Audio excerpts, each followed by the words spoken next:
one office holders insisting it no longer serves its intended purpose.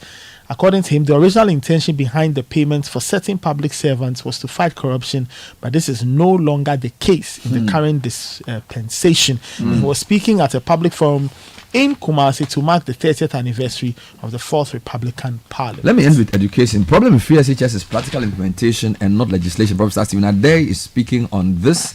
Educationist has voiced concern over the practical implementation of government's flagship free SHS program.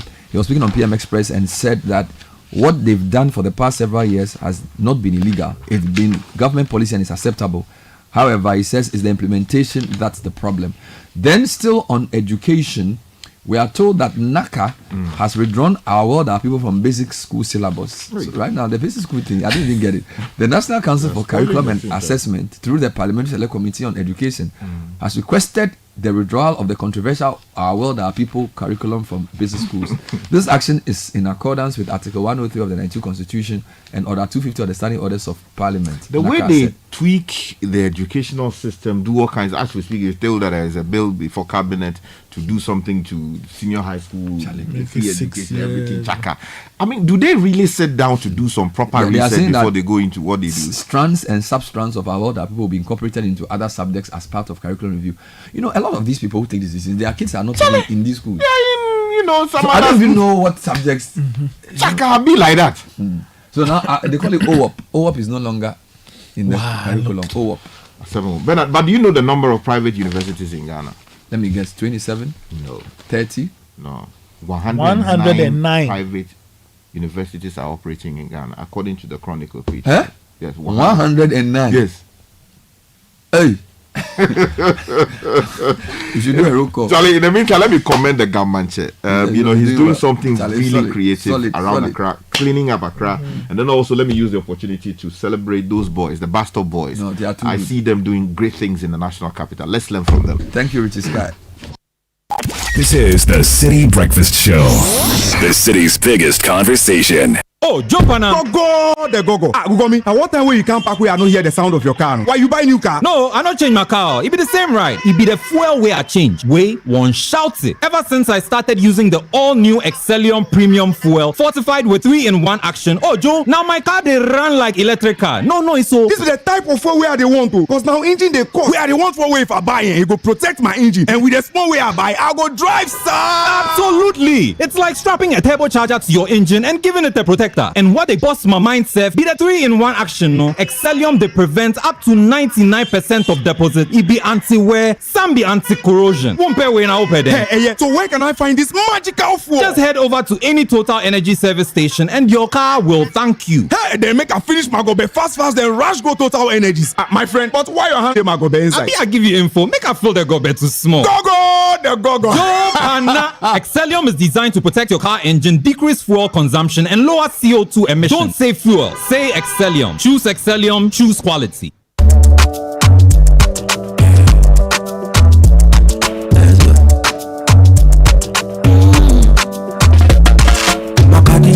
When you wake up in the morning and you know the money calling, oh you go work, but you know it's out of your side.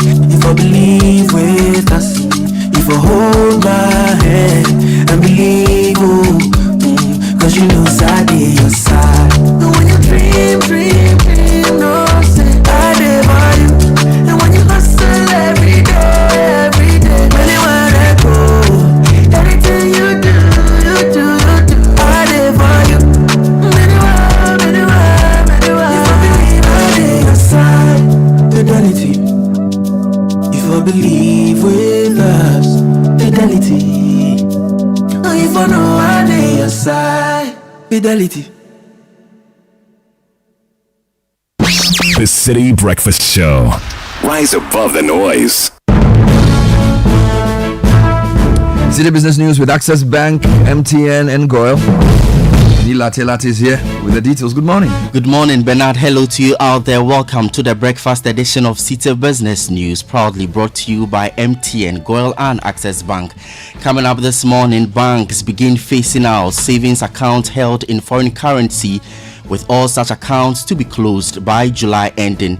Also, Ghana rakes in over $120 million in FDIs in first quarter of 2024, a 16% increase compared to same period last year, plus more private developers halting construction cost of cement and other building materials.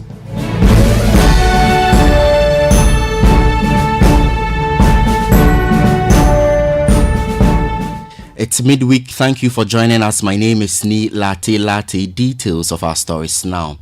Some commercial banks in the country have begun processes to close the personal foreign currency savings accounts of customers by July 31. The business account by the end of the month. Customers are being advised to switch to e-wallet or current accounts. This move is seen as a step towards eventually eliminating such accounts altogether. However, some analysts worry that this is a tactic by banks to impose fees and diminish customers' forex gains as the cedi depreciates. A Newsdesk report. Government's tendency to exceed its budget even under the supervision of the International Monetary Fund (IMF) remains a lingering economic and fiscal responsibility issue. That's the thought of the director of the Institute of Statistical, Social and Economic Research, ISE, Professor Peter Korte. He opines since the establishment of the fiscal responsibility, government has consistently failed to adhere to its budget. Despite the IMF's ongoing involvement with Ghana's financial management, Professor Korte fears that external oversight alone will not suffice to curb the government's excessive spending habits. Domestically, but we also go to the capital markets as I indicated. Look at the far right, you see where the arrow is pointing. That is the share of our debt that we accumulated from the capital market, Eurobond, etc. It tells you that from 20 responsibility law work, 2016, we had the Fiscal Responsibility Council, we had IMF with us, yet we spent and we ran our budget beyond means. So IMF's presence will not stop us until within us we make conscious effort to reduce our spending. Transparency. Professor Peter Korte is director of the Institute of Statistical, Social and Economic Research, ISE. Ghana recorded $123 million in terms of foreign direct investment in the first quarter, center JPC. A 16% increase over the 106 million FDI value recorded in the same period in 2023, with the center also registering a total of 32 projects with a total estimated investment cost of $128 million. The manufacturing sector recorded the highest number of projects with 12, followed by the services sector with 9 projects, general trading with 4 projects, export trade and building and construction with 2 projects each. The tourism, liaison and agriculture sectors each recorded 1 project. The liaison sector recorded the highest FDI value with $76 million, followed by the manufacturing sector with $31 million. Over 3,000 jobs are expected to be generated from the 32 projects registered in the first quarter of 2024, with operations at full capacity. China was the leading source of investment by number of projects with 8 projects registered. Spain recorded the highest FDI value amounting to $76 million in the first quarter of 2024. Let me now take you to the forex market. Today, the dollar is selling at 16 cedis 10 pesos. The British pound could be sold to you at 20 cedis. That of the euro going for 16 cedis 70 pesos. You are still listening to the breakfast edition of the Citi Business News on 97.3 Citi FM. To more business stories now, and building contractors, developers and retailers want immediate intervention to tame the skyrocketing prices of cement products and other building materials. Many developers complain that the price hikes have caused them to halt various projects since they do not have the financial capacity to continue them. In the following report, we take you to the Ashanti region to assess how various players are coping with the situation. Correspondent Fatih Aminu Ibrahim has the rest of the story. With a fast rate of urbanization in the Ashanti region, various areas are developing as many constructors apologize for our inability to bring you that full report. We'll bring it to you later in subsequent bulletin.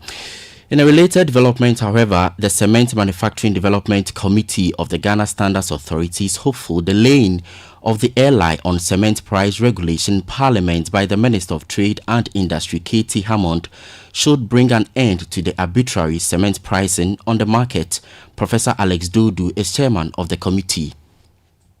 Transparency in pricing is important, but probably that is where I would say we all agree. And if that is where we all settle, we need to find out how best to settle there.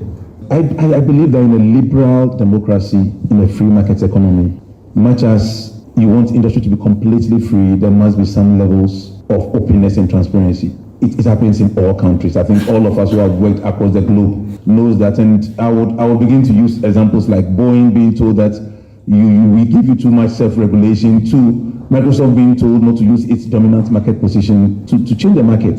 So what is mature and what is the best for this country? Knowing that the important thing is that we leave here having secured a critical industry.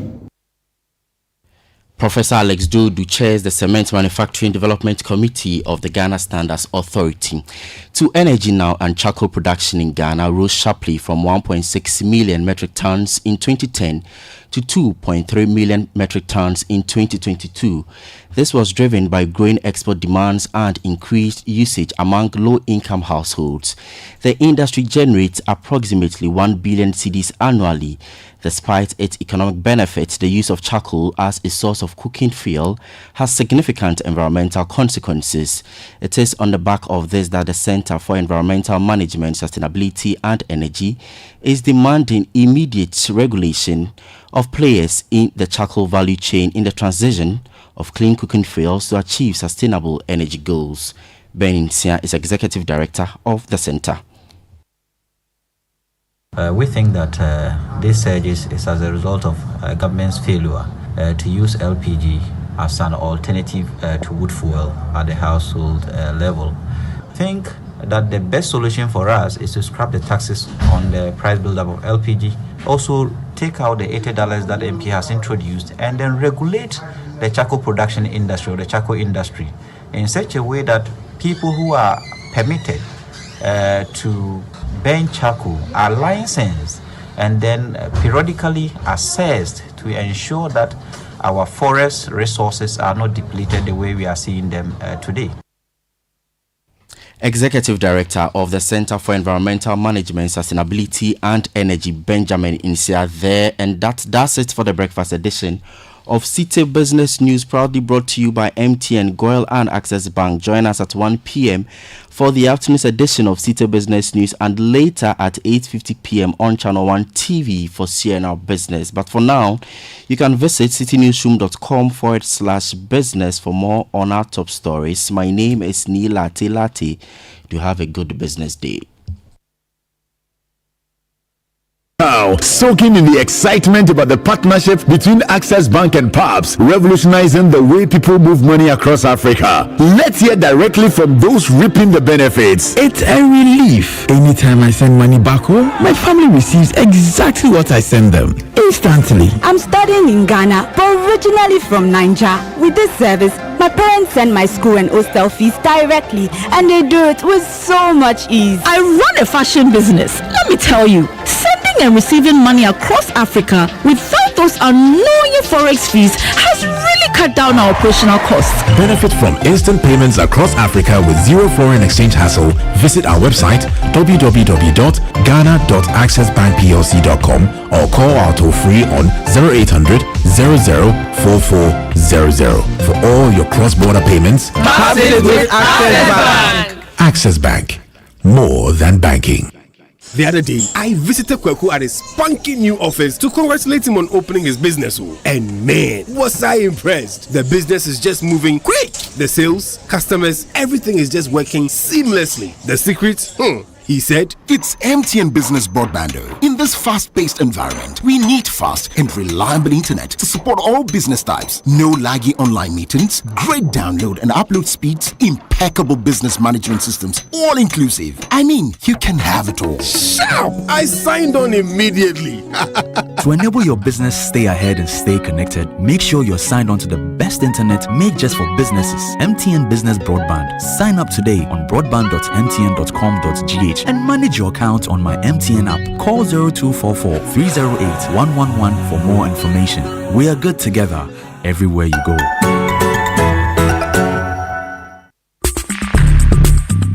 Join the conversation on the City Breakfast Show on Facebook at facebook.com/City97.3, Twitter at twitter.com/City973, and Instagram at instagram.com/City973 with the hashtag CityCBS. This is the City Breakfast Show, the city's biggest conversation.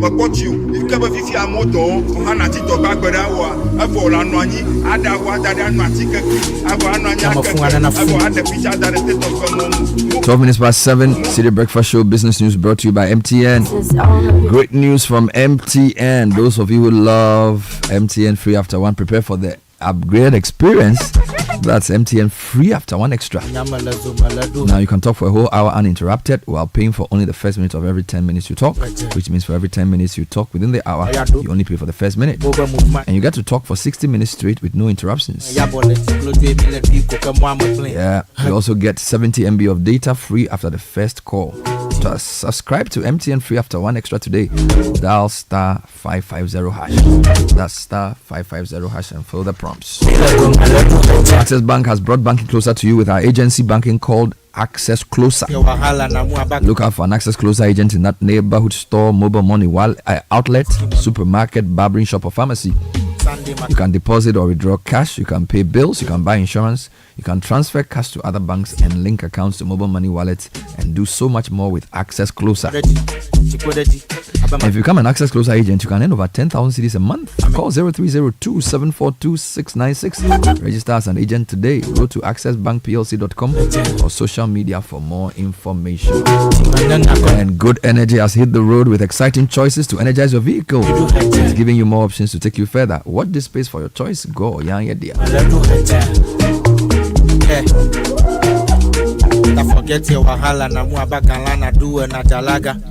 Kickoff is next, and it's brought to you by Lesheho. The fixed deposit solution is your best option to watch your investment grow with confidence. Lesheho's fixed deposit solution gives you more. Don't settle for average returns. Join the investment revolution with our fixed deposit solution and take charge of your financial future. Call 027-004-0799 or send WhatsApp on 027-004-0733. Lesheho, let's improve life.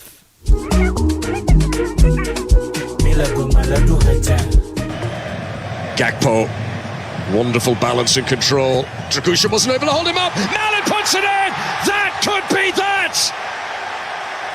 Finished by Daniel Malin, but created from nothing by Cody Gakpo.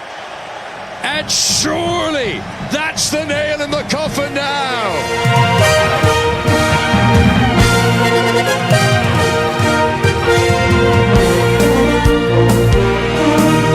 Yeah, so the Netherlands overcame a resolute Romanian side to come out of the contest with a 3-0 victory and a place in the quarterfinal since 2008. More coming up a bit later. We've got news from Wimbledon and the Copa America as well. My name is Gabi Ofe. Thank you for joining me for the very latest in the world of sports.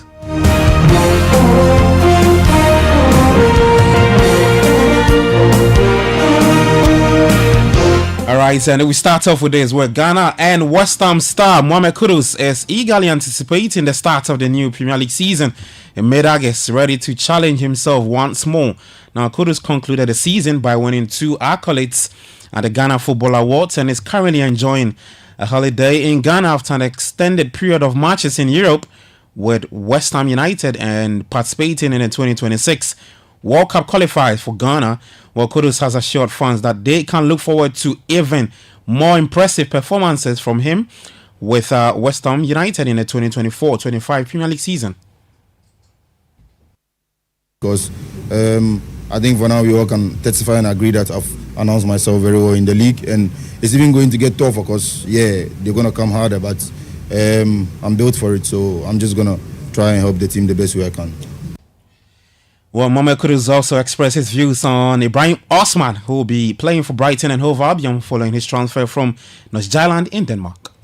He's from my coach team in Strong Tower, so from Nima as well. So he's a great player and he's coming to the Premier League, and then we are already there. So definitely we will guide him through the right ways and how he should be patient in the league, because it's a very tough league. And then, but I have no doubt about his ability. You know, he's ready for the challenge, and then that's why he took it. So this is my heart. I wish him absolute best, and then once we are all in England, we do our best to support him, which is what I keep preaching and trying to aim is to the new generation and the young ones coming up, to increase the love and the healthy competition between us to push each other and then take Ghana football to another level.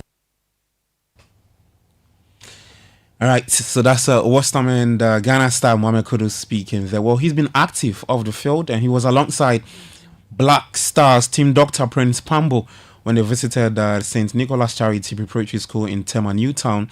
And during that visit, Dr. Prince Pambo gave an inspiring speech to the students about the significance of education, with a West Ham star in attendance. I'm happy we have Kudus with us here. I was here sometime last year during one of the programs. He was supposed to be here himself, but he was busy scoring goals for West Ham. So I represented him, and I made a promise that when he finds time, we will visit the kids and the school. And we just want Mohammed to serve as an inspiration for the children. We can identify with a lot of the children here because we both come from the same background, right from the northern part of the country, and very deprived beginnings. But today, Kudus is who he is. Just because of God's grace and hard work. I find myself where I am as a doctor just because of God's grace and hard work. So all of you here are capable of becoming doctors, lawyers, footballers, teachers, and everything you want to. All right, so that's Dr. Prince Pambo. He's a Black Stars team doctor. Well, some more Black Stars related stuff, and midfielder Edmonado has completed his season-long loan move from to Serbia's newly promoted side OFK Beograd, and Rostar Belgrade reached an agreement with Beograd for the 24-year-old who has struggled for game time at the Serbian champions. He becomes the fourth move different clubs since 2023, with the last stint to Radnik, where he featured 15 times in all competitions. While in swimming, Ghana's Harry Stacey has opened up for the first time about his upcoming debut at the Paris Olympic Games, thanks to a wildcard from the World Aquatic Center. Now, Stacey, who is top-ranked male swimmer in Ghana, according to the 2024 World Aquatics point table, will compete in the 100-meter freestyle event. You start swimming and you're just getting used to the sport. You don't really know what you're doing with it. You're just learning how to swim. But then after a while, you start competing and you start hearing the word Olympics and World Championships and stuff like this. And then it's like, oh, so there's this is the end goal, to get to that level. And yeah, to finally reach the pinnacle of swimming, I mean, it's surreal. It hasn't really sunk in yet. But yeah, I'm really happy about it. All right, so that's Ghana's Harry Stacey speaking there at the upcoming Paris 2024 Olympic Games. Now, taking you to the Red Bull Arena. Here's the game. Zabitzer. Gregorich out-trumped. Pras. Baumgartner! Oh, what a save! What an extraordinary save! Matt Gunok, in that moment, has taken Turkey to the cusp of the quarterfinals, a match-winning save.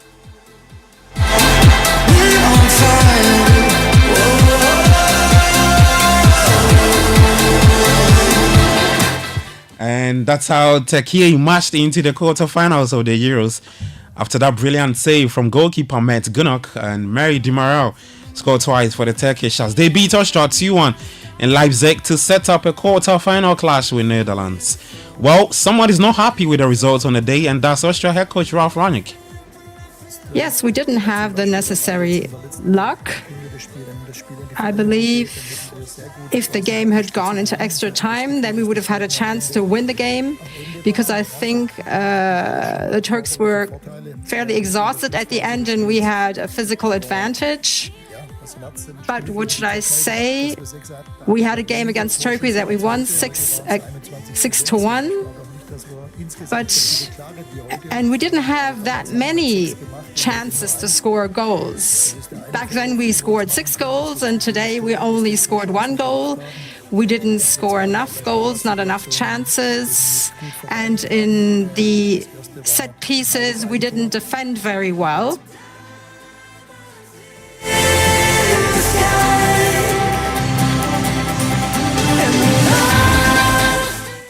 All right, so that's Austria's head coach Ralph Rangnick speaking to an interpreter. Well, Netherlands also booked their place in the quarterfinals despite missing a hatful of chances with 3-0 win over Romania in Munich. Here's our Dutch attacker Cody Gakpo. Means a lot. It means that we wanted to show a reaction after the last game, and we know how good we can be individually and as a team. And then it's disappointing if you cannot show it. And everybody has got high expectations, but we have got it ourselves as well. And it was important today to make a small statement, but we're not there yet. This was one game, and hopefully we can continue. All right, so that's a Dutch attacker Cody Gakpo speaking there. So the quarterfinal is set. The games will return on July 5. That's Saturday. Spain will take on Germany. Portugal is up against France. Netherlands will face Turkey. England are up against Switzerland. So that's it in the last 8 of the Euros. Now, let's touch on the Copa America. And Colombia will play Panama in the quarterfinals after securing top spots in Group D with a 1-0 draw with Brazil at the Levy Stadium in Santa Clara. Costa Rica also ended their 2024 Copa America journey with a 2-1 victory over Paraguay at the Q2 Stadium in Austin, a result which was not enough to secure a place in the quarterfinals. Brazil's all-time leading goal scorer, Mata, she's set to feature in a 6th Olympics as she's been selected to represent the country at this year's Summer Games in Paris. The 38-year-old announced in April that she plans to retire from international football this year. To some tennis, the Wimbledon update, Marketa Vondrousova's Wimbledon title defense came to an early end as she fell to surprise first-round defeat by Spain's Jessica Buzas Maniero. Tunisia's Ons Jabeur is also true to the second round after beating Moyuka Ojishima from Japan by 6-3, 6-1. And there were wins for Iga Swiatek, Coco Gauff, Paulo Badosa, Jessica Pegula. Those are some notable names there. Well, for the men's singles, an 8th Wimbledon title and a 25th Grand Slam title.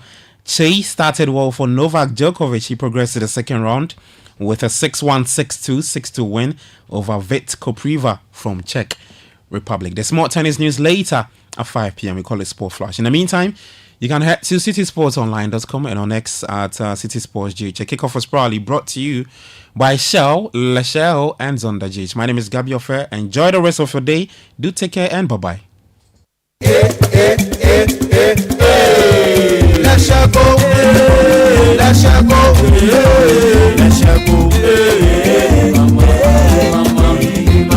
If you need unique services, innovative financial solutions, we deliver on our promise, cause we are number one. Let's share go, we improve your life. Let's share go, let's share go, hey mama, hey mama, hey mama. Even when you're stuck with nothing, come to Let's share go. No matter your situation, come to Let's share go.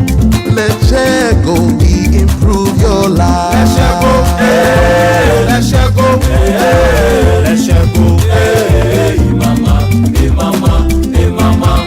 Let's share go, we improve your life. Join the conversation on the City Breakfast Show on Facebook at facebook.com/City97.3, Twitter at twitter.com/City973, and Instagram at instagram.com/City973 with the hashtag CityCBS.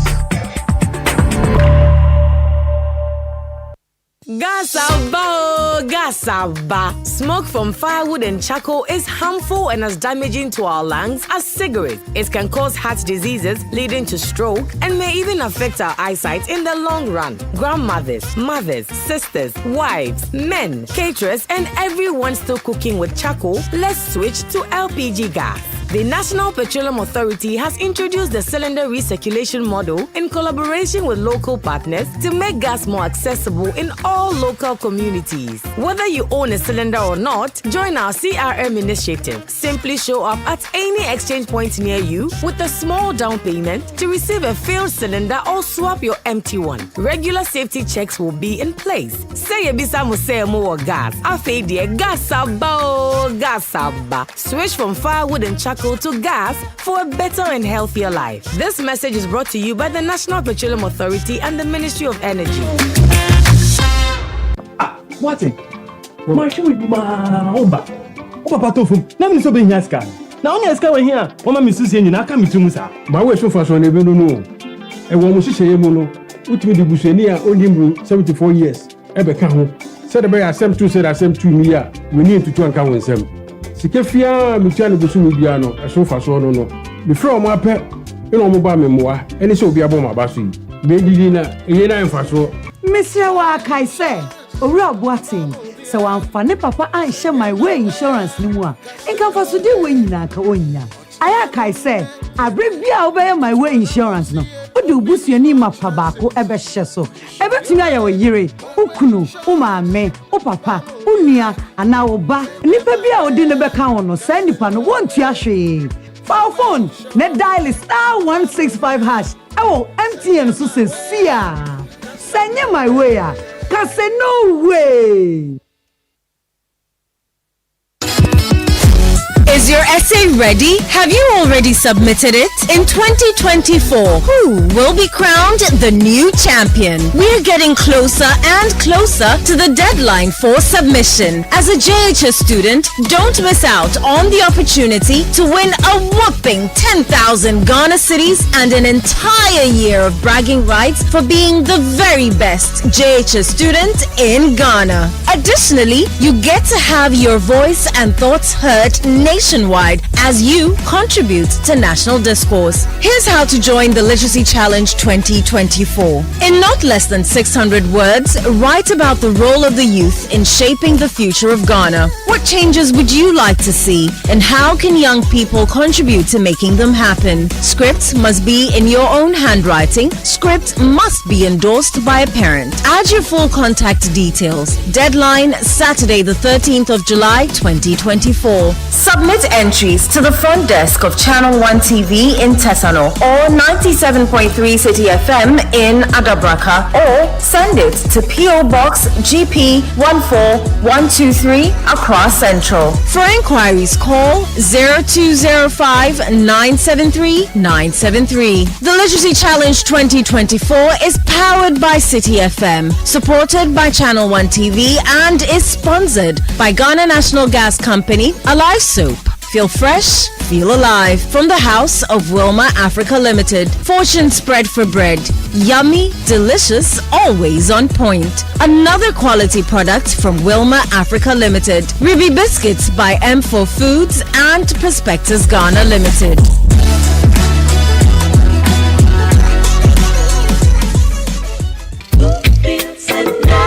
Hi, Mom, it's me, Kwame. Hey, Kwame. How are you? Mom, I'm fine, oh. Okay. You know something? No, tell me. I'm looking for a complete furniture set for my new place. Kwame, I've told you before, the only one place you should go, eh? Yeah, Mom, but I need a mattress to fit my bed. Ash foam. I need a bed to fit my room. Ash foam. What about a sofa where go relax my body? Ash foam. Wardrobes to fit all my clothes? Ash foam. What about linens and pillows for sweet dreams? Kwame.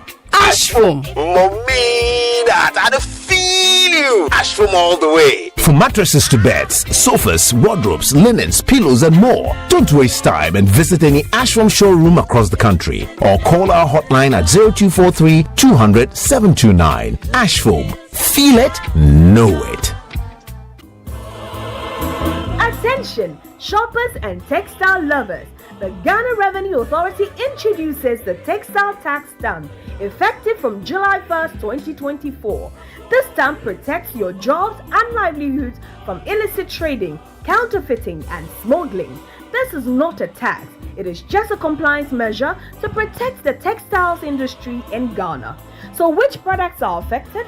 All African prints, textiles are included. Look out for the green border for domestic products, red border for imports, and blue for the transition period. Remember, look for the textile tax stamp when you buy.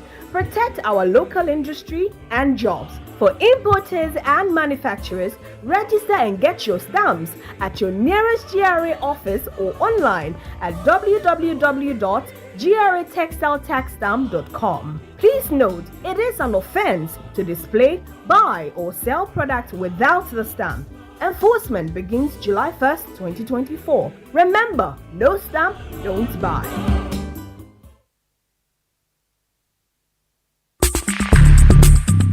Join the conversation on the City Breakfast Show on Facebook at facebook.com/City97.3, Twitter at twitter.com/City973, and Instagram at instagram.com/City973 with the hashtag CityCBS. This is the City Breakfast Show, the city's biggest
So Speaker Babin is asking for ex-gratia, which is another burden on the public purse, to be scrapped. I think I agree with him, and I want to talk about it this morning. Let me know what you think. Send me a WhatsApp 054-998-6996. Ex-gratia should be scrapped completely. By the way, I'll let Sky explain what ex-gratia actually is, because it's something that's been quite controversial in Ghana. It's raining in various parts of the country, so if you're driving, drive safe, be defensive in your driving. And we just want to remind our city authorities that they owe a duty of visibility to us, that having dark streets is a sign of bad governance. If it's dark and there's no light, it means our leaders are failing us. Because the basic thing I say is, in my house, if there's no light, I'm the one at fault. Whether it's ECG that has gone off or the credit that is finished, I have to call ECG to come and do something about the light. So if the light is off in a country, the leaders who should take responsibility. Our streets are too dark and we need properly functioning street lights. So all the money they used to pay ex-gratia, they should convert it to street light and use it to give us street lights. It's better. It's better. We'll talk about that. And of course, the founder of Movement for Change is joining us to talk his own ideas. He's made some very interesting suggestions. You know, he says he will abolish the Council of State. He says Ghana will have the lowest tax rate in ECOWAS. He will set up a special bank for traders. He will have a certain currency regime for importers. Plenty things. A lot of things is promised.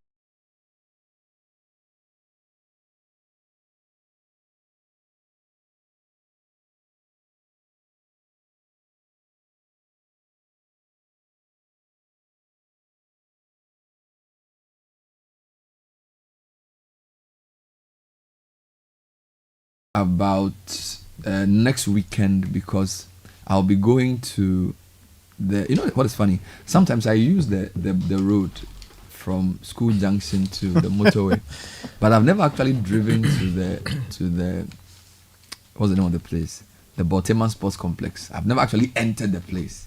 When they were doing the building, there was a day I went to Sky. We drove on a rough road, just went to the area, but we actually didn't enter the place. So on the 13th and 14th of this month, I'll have the chance to go and, do an inspection tour of the facility. Because Channel 1 is making use of the place. Benjamin Ketia said, tell us about what we are doing. What are we using the place for? Oh, good morning to you. Good morning to Nathan and Sky. Good morning to our listeners. Like you rightly said, we are back at our Michael Phelps activities again. Yeah, Charlie. So that's swimming. Yep. Last time around, we were at the Burma Camp Sports Complex. It was a one-day event. This time around, it's a two-day event, like you said. So it's Saturday and Sunday. It's the 13th and the 14th. So the Channel 1 Swim Championships. It's a collaboration, actually. So between Channel 1 TV and also the Ghana Swimming Association. So that's what's going on. Like you said, it's a wonderful edifice, actually, the Baltimore Sports Complex. Burma Camp is great, but it's outdoor. Baltimore is indoor, and everything will be automated. Temperature regulation. No, Charlie. Big time stuff. Olympic size. Yeah. Charlie. So what is it? This swimming championship, is it like... What is it? So this is basically how we are contributing to nurturing the next generation of swimmers. So like we say out here, you know that Africa hasn't had a lot of prominence as far as swimming is concerned. If you rule out South Africa, much of Africa, especially the West, hasn't had a lot of success. But Ghana is making good strides. If you take a look at what the organizational prowess of the Swimming Association used to be, say, 15 years ago, compared to what is happening in like the last 3-4 years.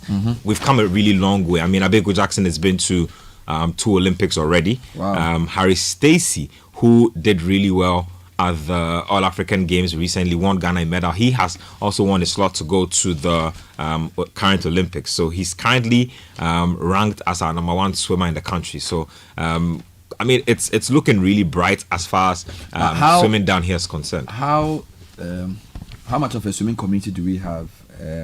How are they organized? I'm told there are swimming clubs and things. Tell me about that. Ben, that's the best part about the entire swimming ecosystem we have here now. And I feel like that's the gear shift they needed to make to take it to the next level. So before, like I said, I thought their issues were organizational. There was a lot of they didn't have a lot of synergy in terms of how they wanted to go. But now you can tell that a lot of them are on the same page. So like you mentioned, a lot of the swimming people here are organized into clubs. So the last time around at our swim event, we had Marlins coming out tops. They took away 63 medals. Amazing. And so that's how good they are. And then you have the Dolphins, actually. Are there that many disciplines, or are there that many? Oh, yeah. So it's like really? It's age categories. Okay, so it's okay. various age categories, Okay, and then there are actually quite a number of disciplines as well. I'll get into that a little later, but just to give you an idea, so like I said, Lagos Sharks, they came in second with 41 medals. Torpedo Swim Club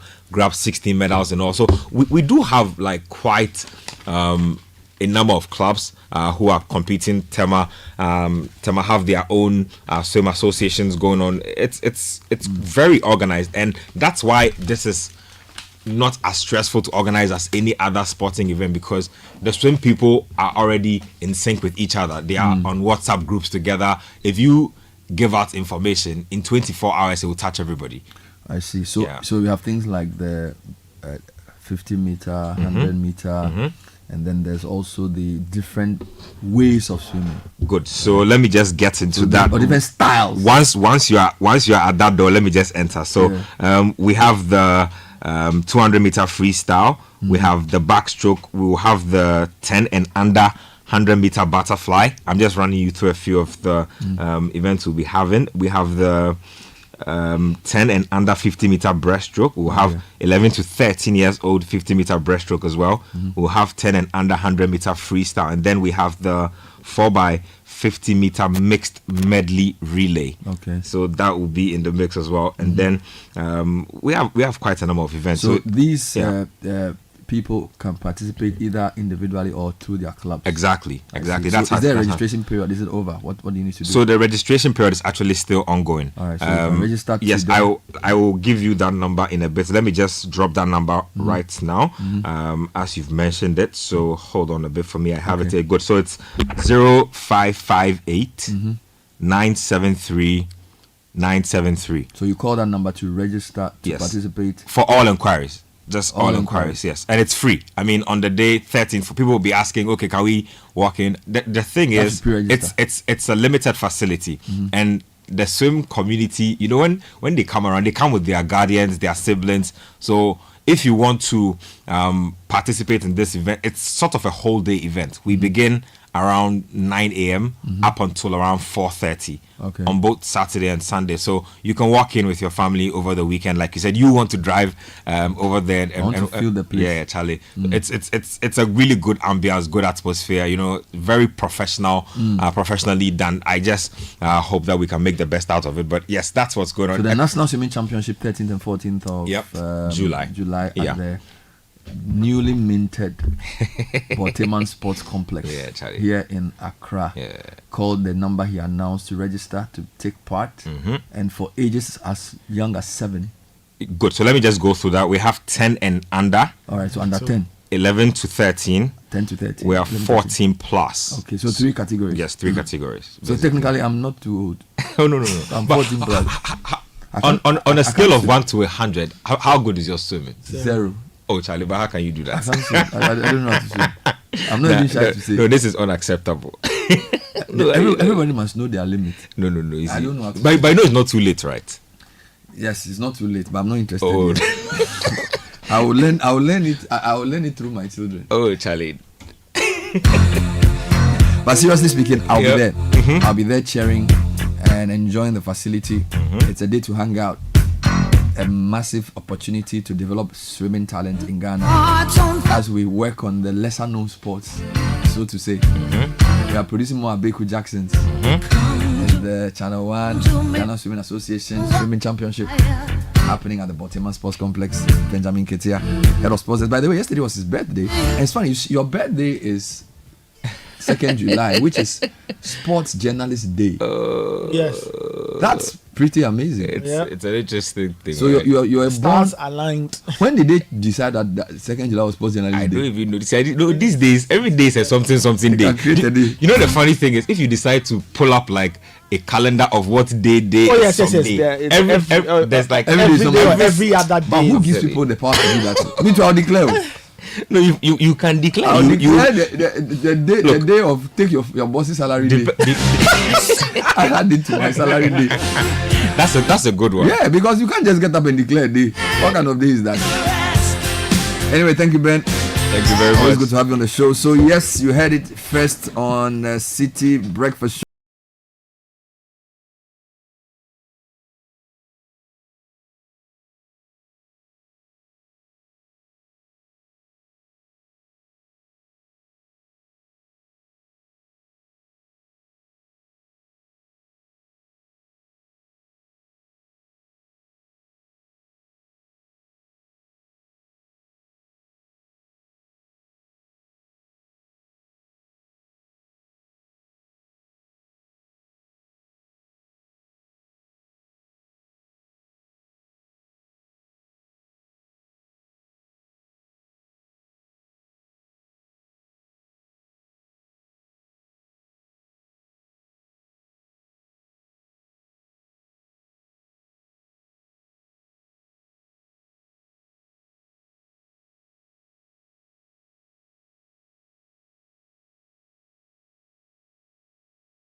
Please, can you wish Sefa Ko of Elite Audio and Video Automation Company? Today's her birthday. Kindly wish our daughter and sister Phoebe Esiama of SOS Herman Minor Tema. She's 9 today. The message is from her parents, Nanaya and Kwejo. This one says, kindly wish Nana Bratin Krama Esimi Banfo. She's 6 today. May the Almighty bless and keep you. From your father, Kwame, your mother, Etonam, your sisters, Mamiekia and Irabna Banfo. And please wish my man a happy 50th birthday, Mr. Amematekbo Ernest. That's from Eben in Ho. This one says, happy birthday to Audrey Nana Oye Adi. She's a lawyer. On your special day, we celebrate your love, kindness, and dedication to your family and community. The message is from the entire family.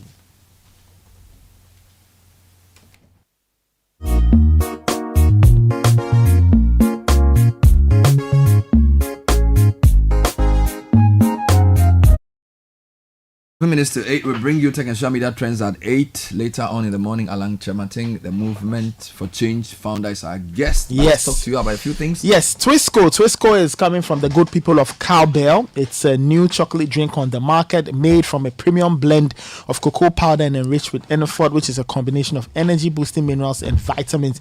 Twisco is available in 20 grams and can be found in your nearest neighborhood store in a delightful red sachet for only 1 CD.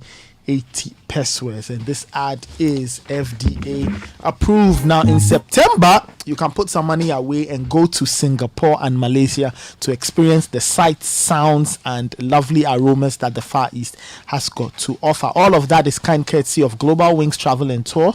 Between the 9th and 18th of September, they are taking you out there. You can call or send a WhatsApp message to 0550-188-181 or get them on social media at Global Wings Travel GH. Pack your bag and let Global Wings whisk you away on a journey of a lifetime. Pepsodent's Cavity Fighter is out there on the market. You can get it in all the shops around your neighborhood and in all the big stores, and it comes in various packs: 175, 120, 65 and 12-gram sachets. Pepsodent is recommended by the Ghana Dental Association. Pepsodent, every smile matters.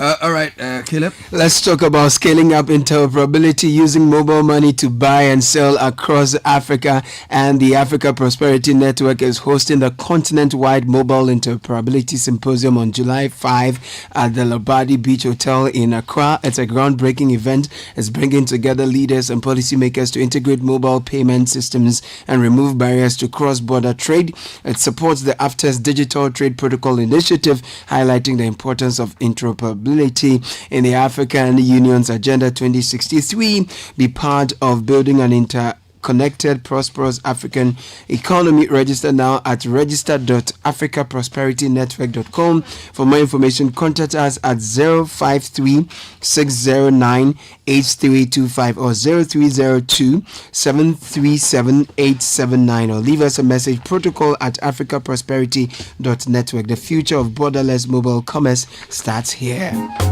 And this summer, experience the perfect holiday getaway courtesy your Zenith Visa card. Spend a minimum of 3,000 Ghana cedis and at least 5 transactions with your Zenith Visa card and win an all-expense paid trip to the Olympic Games in Paris. Also up for grabs are other consolation prizes. Don't be left out.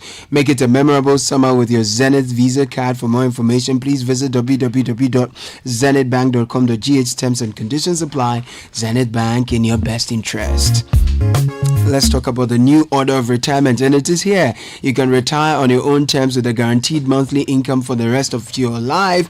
Simply invest a lump sum into the Old Mutual Retirement Salary Plan today and start receiving monthly income to enjoy the perfect retirement. It's that easy. The best part is you get to enjoy a salary increase at 16% in 2023-2024. Call us on 050-453-4333 or visit www.oldmutual.com.gh or simply dial *789*01# to request a call. Or brapa ahontonkwa. Old Mutual, do great things.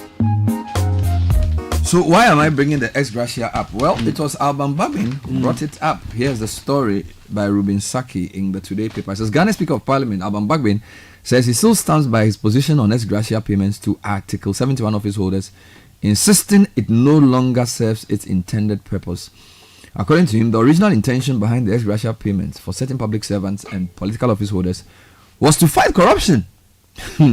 But this is no longer the case in the current dispensation. Now, speaking at the public forum in Kumasi to mark the 30th anniversary of the Fourth Republic in Parliament, Alban Bagbin noted that the payments were initially to assure public servants and political office holders that their needs would be taken care of after leaving office, encouraging them to prioritize the people's interest over personal gain. Listen to this. The payment was to assure public servants and political office holders that their needs will be taken care of after leaving office. Therefore, they should prioritize the people's interest over personal gain. However, I acknowledge that in practice, this had not been the case and payments had not effectively kept corruption. To this end, he expressed support for amending Article 71 of the Constitution to abolish ex-gratia payments because he believes they become unnecessary. Now, here's some more details. So this says there's a difference between ex-gratia and gratuity, and it's not for members of Parliament alone. It cuts through a category of public servants and public office holders, including Auditor General, including the chairpersons of all constitutional commissions, including ministers of state, the presidency, judiciary, and all others. It's not just members of Parliament. But the concept was to assure them, because of the importance of the position they occupy and the decisions they take on your behalf, the concept was to assure them, don't think about yourself, think about the people you represent, because after you leave office, we will take care of you. So it was to assist us to contain corruption. And I'm happy that a number of industrial chiefs from this region were members of the Consultative Assembly. Unfortunately, in practice, it has not served its purpose. It has not been able to assist us in curbing or containing corruption. And so, when I made an attempt to contest as a presidential candidate, I did announce that if elected as president, I was going to ensure that the article is amended from the Constitution. So I totally agree with anybody who comes to say that we should do away with Article 71 of the Constitution. It hasn't served its purpose. There's no use maintaining it. And of course, NDC Flabra John Dramani Mahama has also promised to scrap payment of ex-gratia to members of the executive should they be re-elected in 2024. So those are two voices on the matter. Let's hear more on this from the man himself. The concept was to assure them, don't think about yourself. Think about the people you represent. Because after your office, we will take care of you. So it was to assist us to contain corruption. Unfortunately, in practice, it has not been able to assist us to curb or contain corruption. I agree totally with anybody who comes to say that we should do away with Article 71 of the Constitution. It hasn't served its purpose, and there's no use maintaining it. We have to look at the National Emoluments Commission for everybody, because our Constitution talks about us creating a free and just society. So it looks like some of the things people have been talking about on air are finding their way into the discourse of some of our leaders. So Mr. Bagben has repeated this point. Former President Mahama has also said it. We've also heard people say they can run the country with 50 ministers. So it looks like now it's dawning on our leaders that the amount we spend on maintaining them in office are not justified, particularly looking at the positive quality of leadership they give us. Sky, what do you make of his explanation? He says that the framers were thinking of using ex-gratia to assure duty bearers to do the right thing. But it doesn't appear to have worked because the duty bearers, in his view, haven't done the right things to even keep corruption. You agree with him? I'm sure you do. Yes, except don't say yes. Well, don't say I don't like. Don't say yes. No, there's a reason. Say yes. No, there's a reason I'm hesitant because of how he founded the position. Okay. You see, the Constitution under Article 71 does not mention ex-gratia. What does it mention? It talks about salaries, gratuities, and all that. That is in under Article 71(3) of the Constitution. All right. So nowhere in the Constitution is there reference to what do you call ex-gratia it? Is not in public parlance. But it's called gratuity. Yes, but then even that, they don't mean the same thing necessarily. So where did the practice of paying them that thing come from? So the Constitution says that when you want to set the conditions of service, payments, salaries, allowances, all of that, the things that people under Article 71 of the Constitution enjoy, the president must set up a presidential committee. Mm-hmm. That committee makes recommendations after speaking to stakeholders, reviewing past conduct, how it was done in the past and all of that, and making recommendations to the president that, for members of parliament, set their salary at this level. Their related conditions should be this and that and that and that. That report becomes the basis for a decision that is made by Parliament to approve what will go to the President and ministers and other executive office holders, the judiciary and all of that. And then the President in turn then sets the standards or approves what goes to members of Parliament. You understand? Scratch your back, I scratch my back. So basically, that is what it is. Now, it is in that report. So traditionally, it's been that report that has set this whole, if you like, this whole practice in motion, where members of Parliament, members of the executive leaving office and allied, offices leaving office are then given some payment as a token to appreciate the quality of work that they have done for us. But the way they over the calculate years. that payment sounds like some pension or something. Exactly. For the number of years they serve. So the committee, in doing its work, puts together a formula. You understand? After interviewing all the people, reviewing the economic conditions in the country, the salaries of, current members of Parliament, what was done previously, it then adopts a formula. That formula determines what is paid to these, office holders when they leave office. So, are you saying that we don't need a constitutional amendment to scrap it? Because the practice seems to have been sourced from their understanding of Article 71. So even though Article 71 doesn't specify what they should do, they sort of situate it in that thing. So if you want to stop it, you have to change the article. Right? No, there are two ways. At least that's how, experts have argued on the matter. Some people take the view that since it is the interpretation of the committee that gives rise to the problems we're talking about, then going forward, the committees that will be appointed by the president should completely disengage this whole interpretation. In other words, they should not make recommendations for payments to be made to office holders upon leaving office under Article 71. So this whole business of ex-gratia is eliminated, right? That is one way of looking at it. Now, some other people who are, authorities when it comes to the Constitution take the view that, yes, maybe those people who are making that argument have a point, but why not put it in black and white in the Constitution that this whole business of ex-gratia does not apply? In other words, we should add a further clause to the provisions of the Constitution to say that the understanding under Article 71(3) should not be interpreted to mean that it is every 4 years that we are paying people who are leaving office. I believe in the two arguments for good reason. If you put it in there black and white, we all know what it is. But if you leave it in the hands of the committee to now provide, they will do their own thing. So make it explicit. But to make that change in 71, is it like, do you need a full... It is an entrenched provision. Why do you entrench such a thing? Let me look at it again. Why do they entrench such a thing?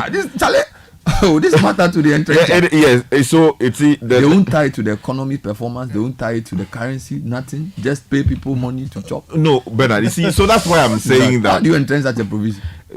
Because hold on, I have to be check for me because the reason is that you cannot vary the what do you call it, the salaries of these office holders to their disadvantage. So, for instance, the President of the Republic. You can't come to office tomorrow and say that the president was earning. Okay, you can't say that Parliament, we have decided that going forward the president should earn, 5,000 Ghana cedis, and that domestic staff should be reduced and all of that. Under the Constitution, the argument will be made that you are varying those things to his disadvantage. You understand? I perfectly agree with you that it would be reasonable to expect that these things will be tied to how you perform in office, because if the economy is on its knees, as we see presently, people are struggling. We can't have food to eat in many cases. The water bodies have been decimated. If organized labor and all of us are paid based on the economy, everybody should be paid based on the economy.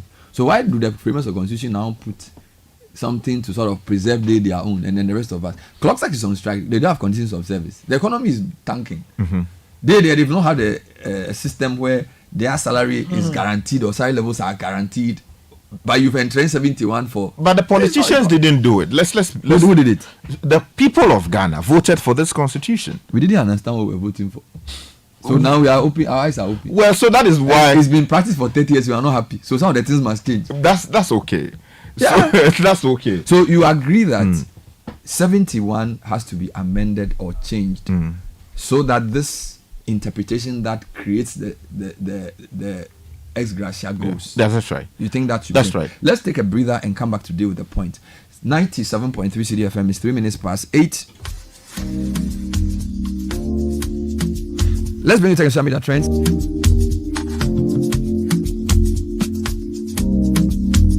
So let's bring you to social media trends. Brought to you by Telecel and First Bank Ghana. The biggest dreams start small, so this long vacation, enroll your children or wards on the First Bank Ghana Junior Internship Program from July 15th to September 15, 2024. Enable them gain valuable work experience. All you need to do is to sign up your children or wards for the Kids First account designed for children up to the age of 12, or for the Me First account made for teenagers aged 13 to 17. Make an initial deposit of 300 cedis in the account and apply for the First Bank Ghana Junior Internship Program. Your child or ward will experience an exciting 5-day internship at any of our branches. Get to participate in an essay writing competition and win an attractive cash prize if his or her essay is judged as one of the top 3 essays. So find out more about the First Bank Ghana Junior Internship Program. Please call us on 0596 921 921 or email firstsolutions@firstbankgroup.com. First Bank Ghana Youth First. All right. And with Telecel, you have everything you want and need: quick and reliable communication, stress-free money transactions via Telecel Cash. Transform your big business ideas into success stories with Telecel Business and more. Connect with Telecel and enjoy a world of endless possibilities, because with Telecel, there is no limit to connections. Telecel, connecting energies. Nathan Obodakwa will tell us what's trending this morning. All right, let's take it up, man. Yes, let's start off with Chef Smith. So related things. So Chef Smith, Hilda Bassi, and Guinness World Records are all trending. The guy has broken the record now. They want to. What's in his Gary? Last night, we're there, and then some pictures emerged of like the plaque or the certificate. And everybody, he had broken against book of record. Yes, for the longest. But did anybody watch him doing the cooking? That's where the issue is, because actually his was very under patronized. Because those who went said there were times when he was even there, that he was sleeping. The food was cooking itself. Some and then go all kinds of ridiculous. But the thing about cooking is, why do you have to stand by the food? When it's on fire, I can put the food on fire and go and sleep. I'm still cooking. So do I need to stand by the fire and be funny? You're not correct.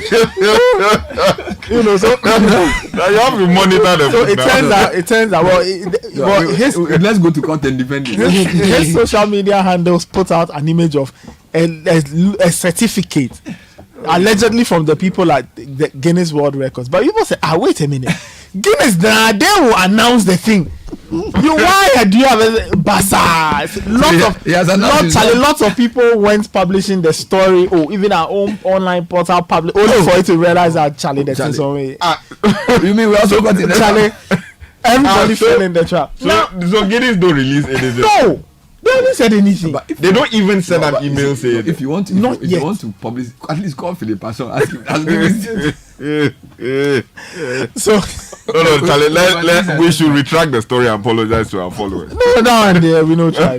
if the facts as you are, it's still not. So the guy does not want now let me give you another layer of the story. This same gentleman yesterday, media reports emerged that he had been arrested by the police for is it fraud or something? So boys take their awards from vice chancellors to musicians. Dr. People. Is he still in Ghana? He's still around. Granting interviews every now and again. Anyway, but we know correct one now. I mean, journalists, why do you interview that man? No, but he pulled off the heist of the year. Media, we are not serious. Anyway, we give airtime to unnecessary people. That's what we do.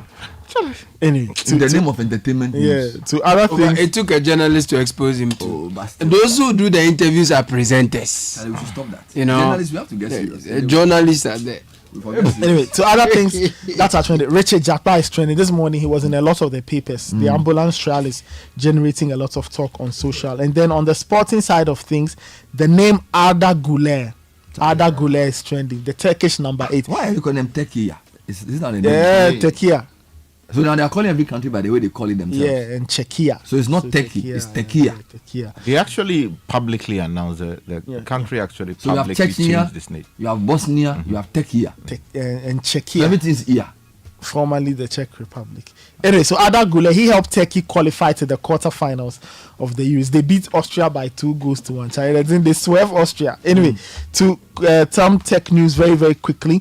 And Meta, the parent company of Facebook, has been accused of breaking Europe's new digital competition rules over its pay or consent advertising model.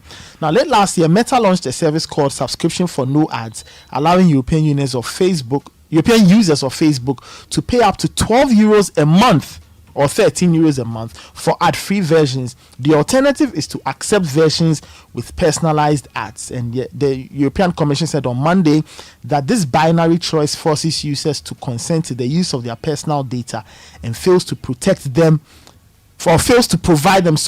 a less personalized but equivalent version of Meta's social networks. Now, if the provisional findings are confirmed, the EU could hit Meta with a fine equivalent to 10% of its global annual revenue under the Digital Markets Act. Now, based on the company's 2023 results, that fine would amount to $13.5 billion.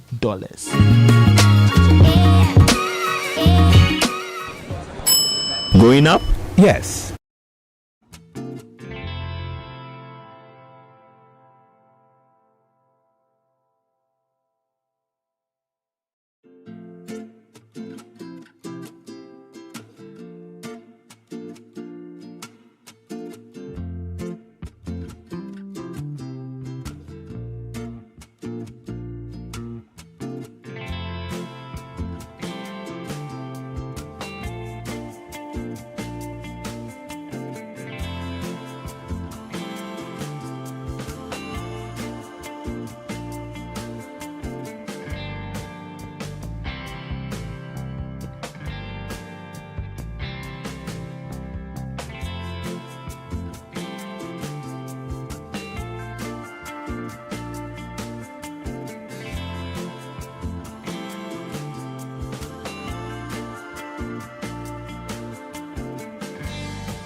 suggestions about how we can monetize some of the benefits due to government officials to reduce the burden on the public press. Because it looks like all the things that the perks of office have become a burden on the state, and some calculations have been done. We'll discuss that with him shortly, and also on the ex-gratia point.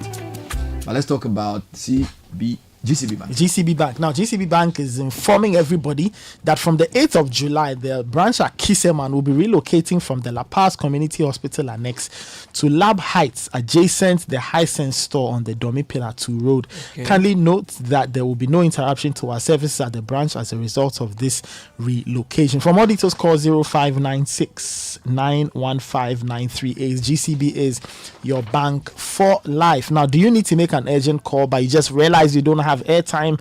Don't worry. Just dial *506# on MTN to borrow credit on MTN Extra Time. The conversations don't need to end because you ran out of airtime. Just do that and get more to enjoy the things you love on your favorite network, MTN. Bernard, a lot of people are looking for tertiary institutions to attend. There is one that is big on creativity and innovation. It's spent 450,000 Ghana cedis on its students since 2018 as startup grants so that they can start their own businesses. It places huge emphasis on entrepreneurship, technology, and practical learning. I'm talking about the Heritage Christian University. They have a number of courses they offer as well as master's program. And so if you are interested, they are affiliated to KNUST, UCC, and accredited by GTech, located at Amasaman behind the Olympic Stadium. Call this number 0547 777 731 or 0202 298399 or visit their website www.hcuc.edu.gh. Heritage Christian University College, educating compassionate entrepreneur leaders. Now, if you're thinking of uplifting your living room, giving it some class and warmth, think of Ash Foam. We have exquisite range of modern design living room sofas and couches, center tables, wooden beds, headboards, and a whole lot of things that will make your home very comfy and classy. So visit us, any of our showrooms across the nation. Call us on 0243 200 729 or 0559 027907. 8:18. Professor William Boateng is the head of the Department of Economics at the University of Ghana, Legon. Yesterday, he was one of the key speakers at the quarterly economic roundtable. We're discussing government, or basically Ghana's economy, and they were looking at deficits and the whole issue of not enough taxes and too much expenditure. And he says successive governments have not had the courage to cut down government expenditure. And he thinks that one good place to look at is the benefits we give to people who hold public office. Prof, thanks for joining the show. Thank you.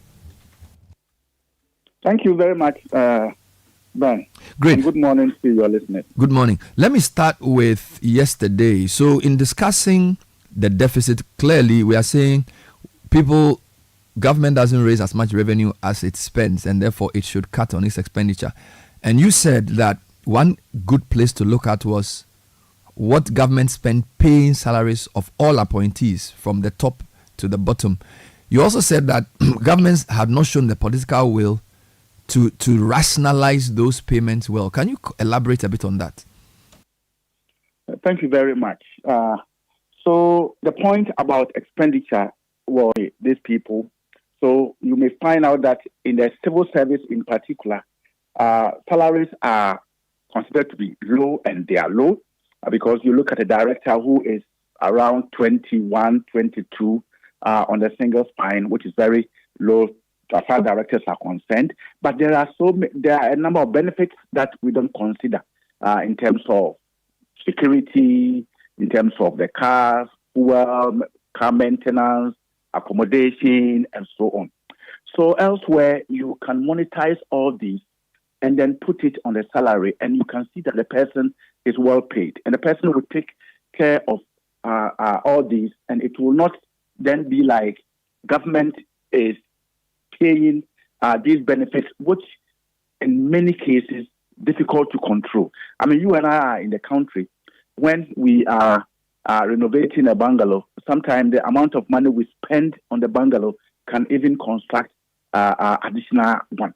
So why don't we give rent allowance to workers, and in that case, government can control. And when you do that by monetizing all these benefits and so on, and making it salary, government will be able to control and will be able to rationalize it and have savings from that. So that was one major point that I made. So has the work been done to show that if you monetize, say, the vehicle, accommodation, security, and all those things, it will be cheaper? Because some will say, if the vehicle is $20,000 and you give him the money, it's the same $20,000. Or how does the economics of monetization release funds for the public purse or release pressure of the public purse?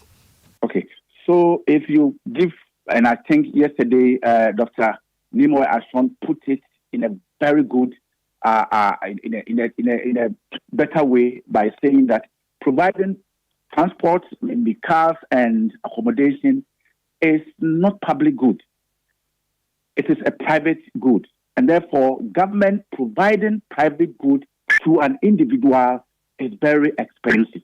So the point is that if indeed the transport, we are talking about giving transport, which is maybe 10% of your salary over a year, you realize that the amount of money you are going to pay will be far, far less than using the car, and the car breaks down because you cannot even monitor how the car is used, using it for funerals, using it for their children, going to school, everything. And then the car will, within a matter of 5 years, then the car becomes obsolete and you write it off.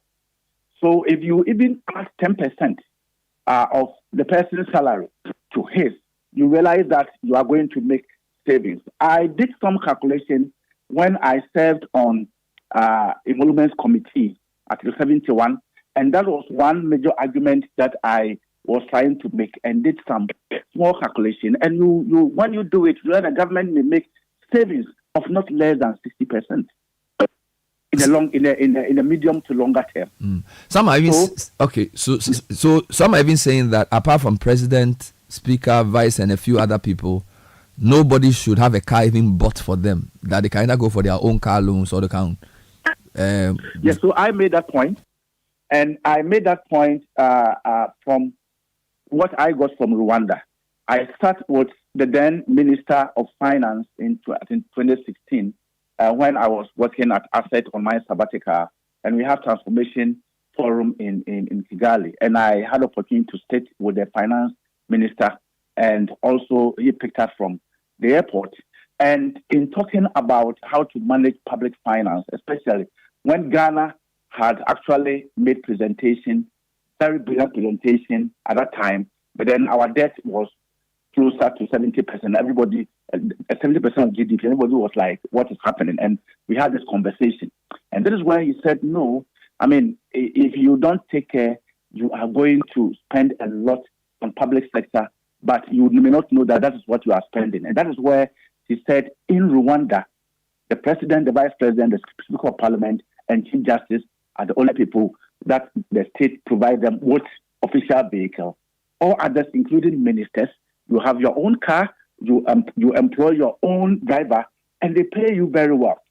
So even when you are acquiring the car, government will help you facilitate the acquisition of a car, importation, and so on. But it is your own car. When you leave with the car, and it is yours. And they have done that, and have saved a lot of money for the government. Finally, Alban Babin, the speaker, is saying that ex-gratia is unnecessary and that he believes Article 71 should be either scrapped or reviewed. What do you have to say about that? You know me, I hardly respond to politicians, but what I would say is that ex-gratia, by definition, is a thank you. So somebody has worked for you, and you think that the person has done well, so I give you this kind of thing. Or maybe ex-gratia and gratuity are in the same bracket. Gratuity, you can take it as a tip. So like when you go to the restaurant and the waiter serves you well, and then you put something on it. But tips in US and other countries have become more like compulsion. So as a country, we need to sit up and look at it. I think that it will not be bad if we say that we are taking it out, and making sure that we rationalize the salaries that MPs and our office holders are taking. And serving on one of the committees, we made a recommendation that MPs and these people, they have to pay social security. If they pay social security, no matter what it is, because they were working somewhere and then they joined politics. So continue to pay social security would then be your pension benefit will be the way to go.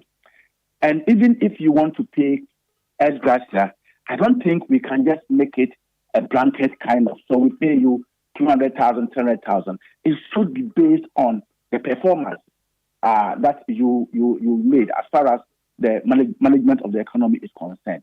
I will say that if the country doesn't have that kind of money to be able to cough out this money, you can multiply, let's say, 200,000 cedis by the number of people that are supposed to be paid. So it means that at the end of every 4 years, government has to spend a lot, and that even adds up to the expenditure that we experience in election year. So as a country, we need to take a decision, and then if it needs to be scrapped, we have to scrap, because it is just a thank you, and it is not something that we can say is compulsory. All right, we'll leave it here. Thank you, Professor William Babu-Ateng, for your insights. So monetize the benefits, reduce the pressure on government payers by up to 60%. And as for the ex-gratia, you pay it when you have money. If you don't have money, you can decide not to pay. Well, some people say beyond that, scrap it, change the law to even remove it, because the benefit has not been served. This is what Abambabin thinks. We'll take some comments. 054-9986-996, our WhatsApp numbers. All right, so Nathan will help us with some of those before we get into our big interview for the day, the City Breakfast Show. Okay, Patrick from Azagonokope says, I hope President or former President Mahama's position is in for votes. Now, when I hear presidential hopefuls make promises, I don't take them seriously based on what Daniel Akufo-Addo did prior to his election, of course. So that's in relation to what former President Mahama said about ex-gratia. Joe from Elmina says, let's all push for the abolishing of the outmoded constitutional stuff, ex-gratia. The teacher serves for about 30 years and goes home with nothing, whilst the MP serves for only 4 and goes home with a huge amount of money. What kind of inequality is that? This whole Article 71 holders thing, free accommodation, fuel, and so on, should be scrapped. Our so-called leaders should be able to feel what the ordinary citizen is going through. May I lose hope for Ghana, I will soon japa. No hope. Says he's leaving. Charlie, he's put his cards on the table. This one says, is the gratuity for all public servants? Teachers in the classroom don't get that. They go home at the mercy of the school, which sometimes give them gifts, but for the public school, lie. Okay, this one says, doing away with gratuity is in the right direction. I've been thinking aloud for some years now. Since SNIT is a statutory thing for all workers, why are we enrolling MPs onto it so on their retirement they go for their benefits? Those above 60, the percentage is added to their salaries. That's all. I believe most of them have SNIT numbers already. This will prevent this gratuity headache. You know, it's funny how people only talk about MPs, but gratuity is for this ex-gratia thing applies to a lot of people. Article 71 of but somehow the MPs get the main comment. But it's not just MPs. Good suggestions coming through.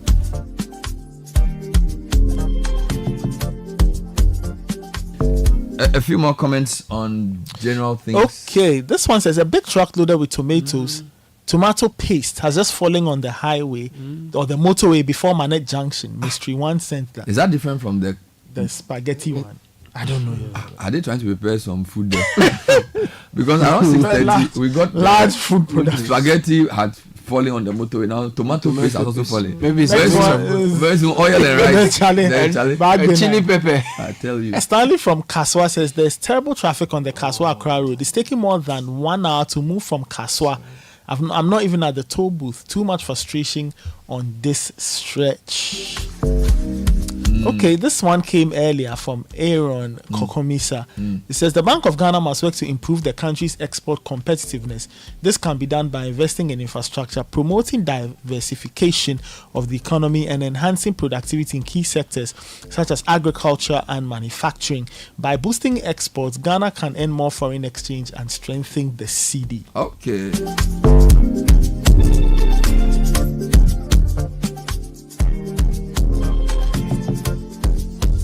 All right, so what question do you have for the flag bearer of the movement for change? You can send those comments by 054-998-6996. Now, imagine a one-stop shop experience for all things made in Ghana at this is Ghana Exhibition 2024. Get ready to explore the remarkable fair to showcase the rich diversity, talent, innovation, and mastery of made in Ghana products and services with the This is Ghana Exhibition 2024. Channel 1 TV and Citi FM will allow you to immerse yourself in a vibrant showcase of authentic Ghanaian products and services in the biggest trade fair and exhibition for local SMEs, startups, research and manufacturing industries, homegrown businesses, and indigenous corporate bodies Ghana has ever seen. We shall promote, support, and patronize various Ghanaian products, solutions, and services that are redefining the views of indigenous products and their packaging across all sectors. The date is the 31st August and the 1st of September 2024. Time is 10 a.m. to 5 p.m. each day. Venue, Accra Metropolitan Assembly. Call us now. 0205-973-973 for inquiries and how to participate. This is Ghana Exhibition 2024 is powered by Channel 1 TV and 97.3 Citi FM. So there's this exciting new chocolate beverage out there on the market. It's from the producers of Cowbell and they are called Trisco, a chocolate food drink with a blend of premium cocoa powder and every other essential vitamins. It's available in 20 grams and can be found at the nearest neighborhood store in a delightful red sachet for only 1 cedi 80 pesos. So start your day with a cup of the great tasting Trisco and power your dream. Now picture this, you're lying in bed after a long day at the office, you want to sleep, but there's a problem. The mattress is sagging. You don't have to live your life that way. Go to Latex Foam, step into their showrooms and experience the difference for yourself. They've got high quality mattresses and furniture crafted with your ultimate relaxation in mind. Remember that Latex Foam is your partner for life and you can call them on 0302231155 or visit them online, latexfoamghana.com.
I think the main issue has been the duopoly and how to break it for many people, and for some, he represents an opportunity to bring a different narrative to the politics of Ghana. How well is it going? How has campaigning been going? How are people receiving the message of the movement for change and the other groups that have aligned with it? What is the GTP, and how different will an Alan presidency be from what we've seen in the past? Those are one of the questions we have for him. He's been on Channel 1 for a few interviews, but he's now joining us on radio. Obviously, we'll bring you highlights of this on other platforms as well.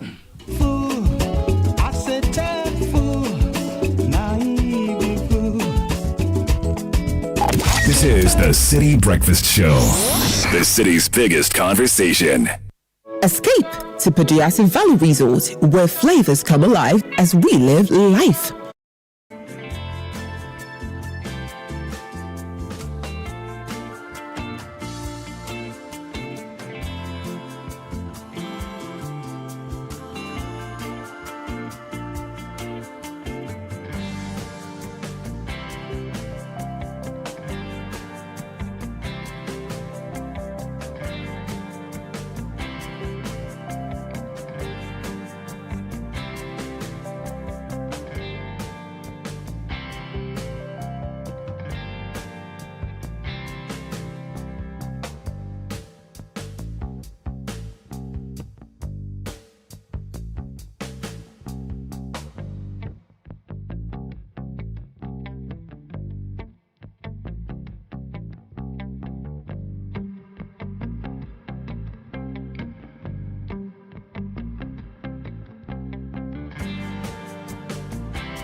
the movement for change, Alan Kyerematen, who is the flag bearer for, or an independent presidential candidate, I should say, is also Ghana's longest serving trade minister. I think he's done that under Akufo-Addo for a total of close to 13 years.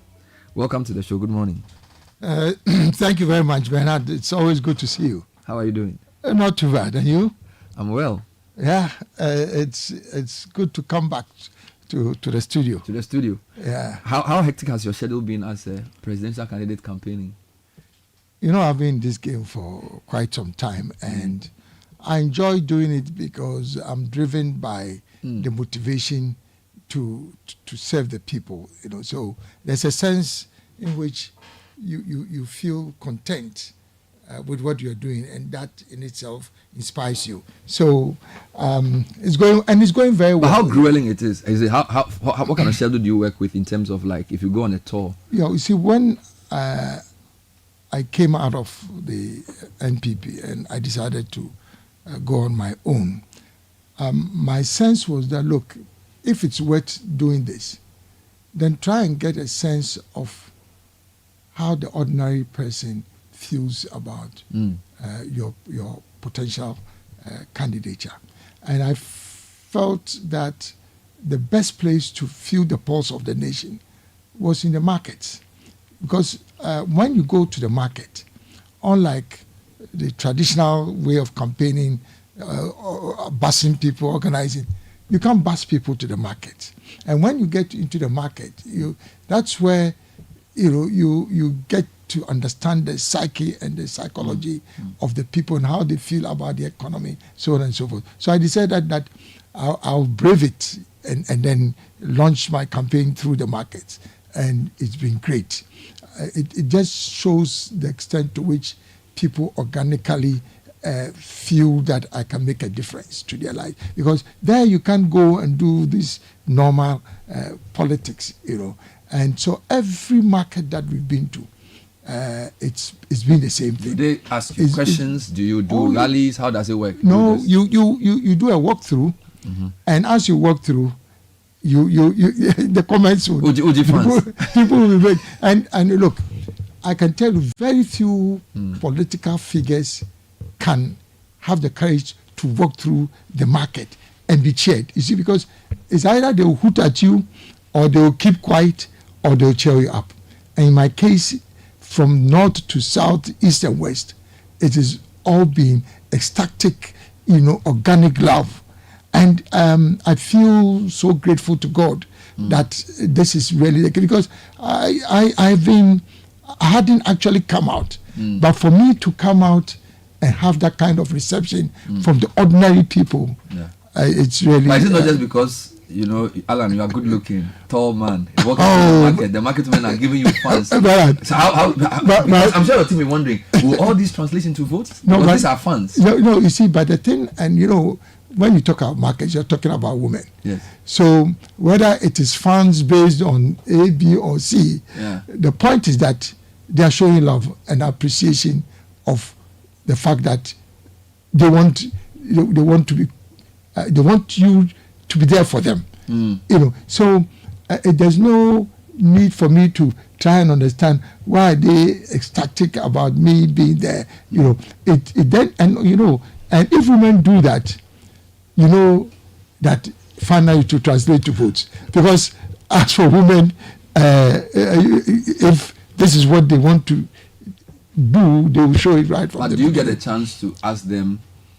Oh yes, I interact with them. And what did they tell you? So two things. First is that the conditions in which they sell, is so deplorable, and they don't even need to convince me about that, because you can feel that.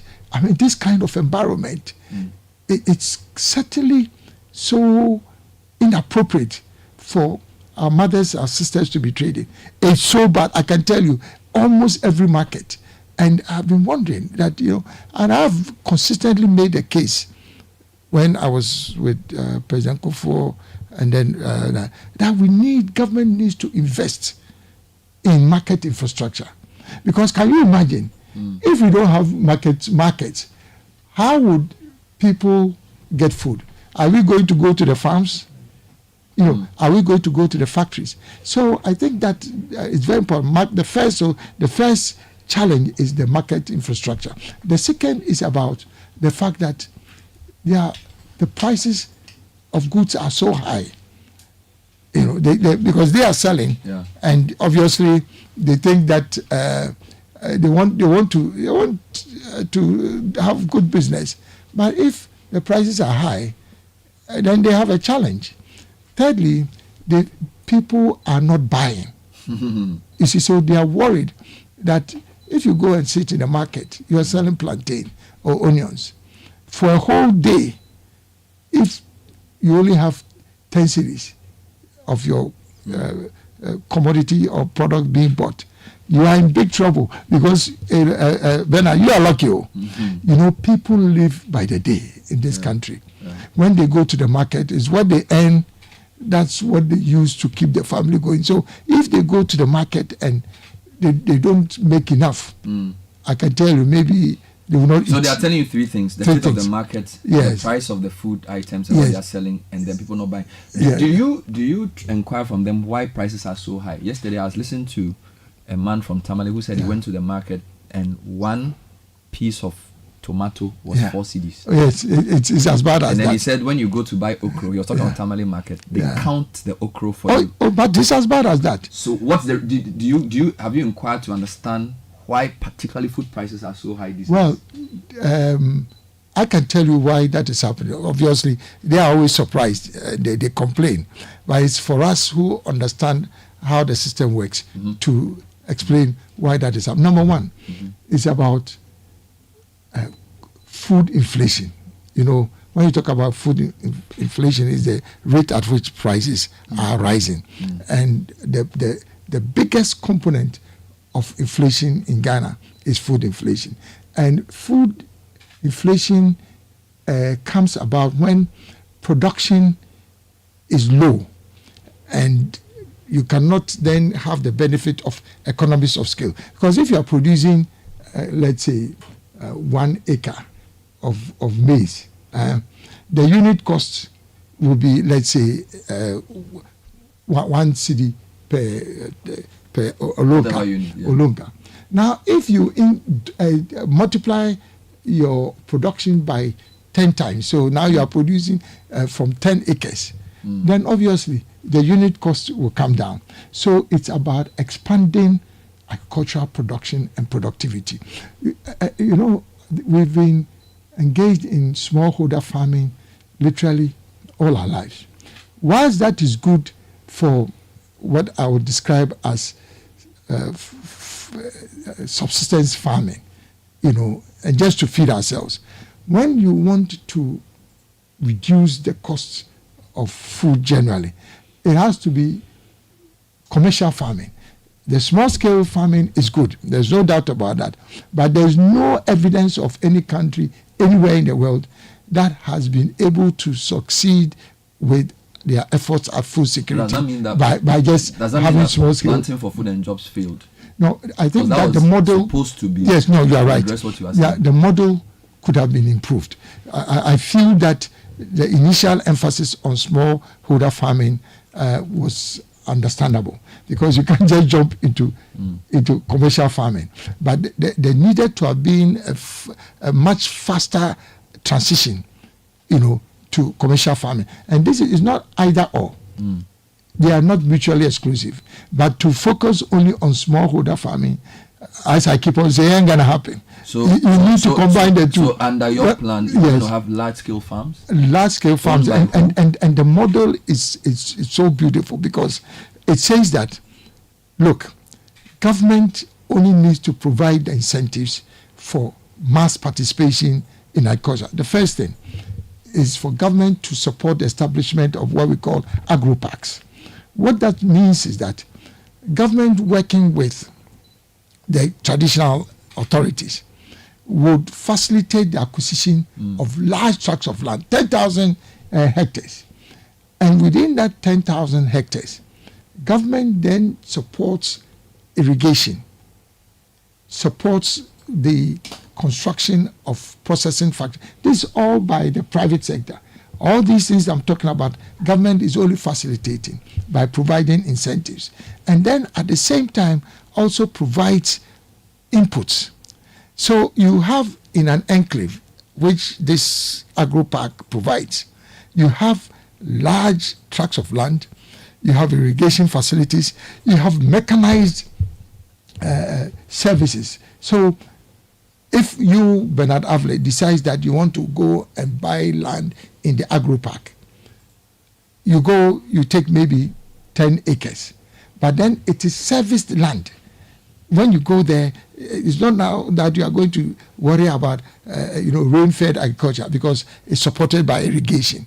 And then also there's processing, a cluster of processing plants. So it's all integrated within an enclave. You don't travel with your raw material to another destination to go and do the processing. So that is the first component of this new agricultural revolution, to promote large-scale commercial farming. Where are the lands for this? Oh, land.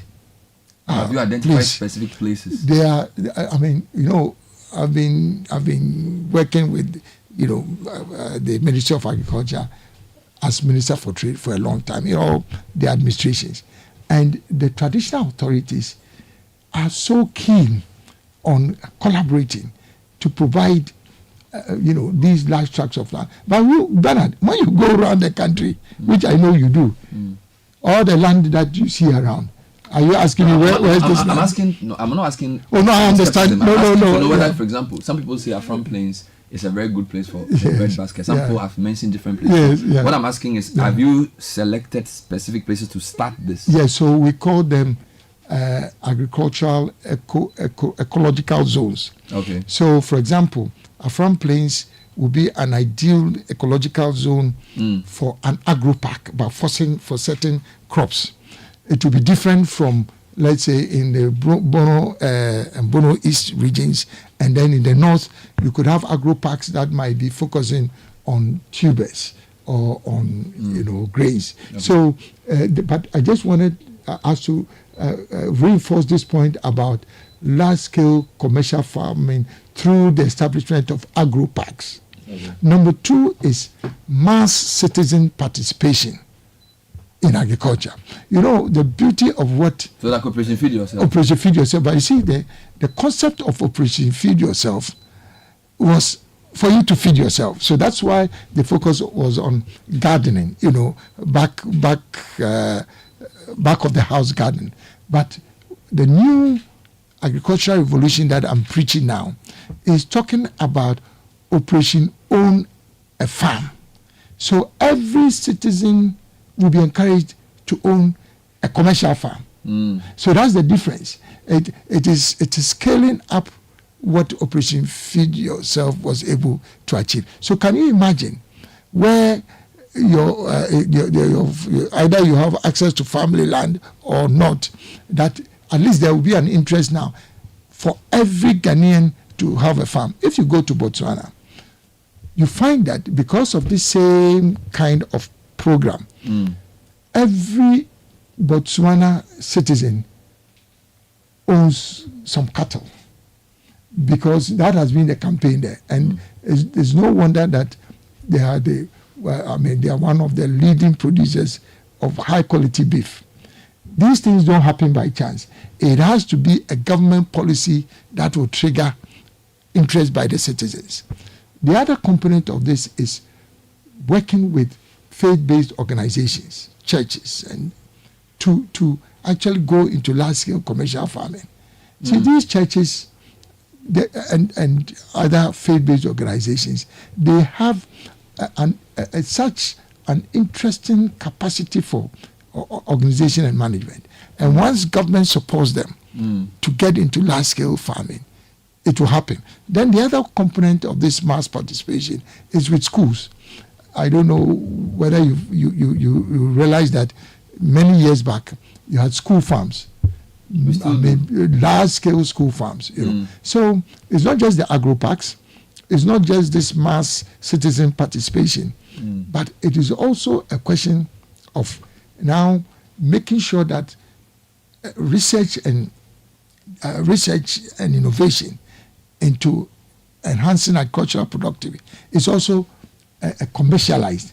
There are seed varieties that, frankly, remain on the shelves of our institutions without the farmers benefiting from that. So, as part of our model for agriculture, for our new agricultural revolution, government is going to support the establishment of a research company, commercial company, that will now bring all research, agricultural related research, into the private sector. Because if you leave it with the research institutions, somehow the transition never occurs.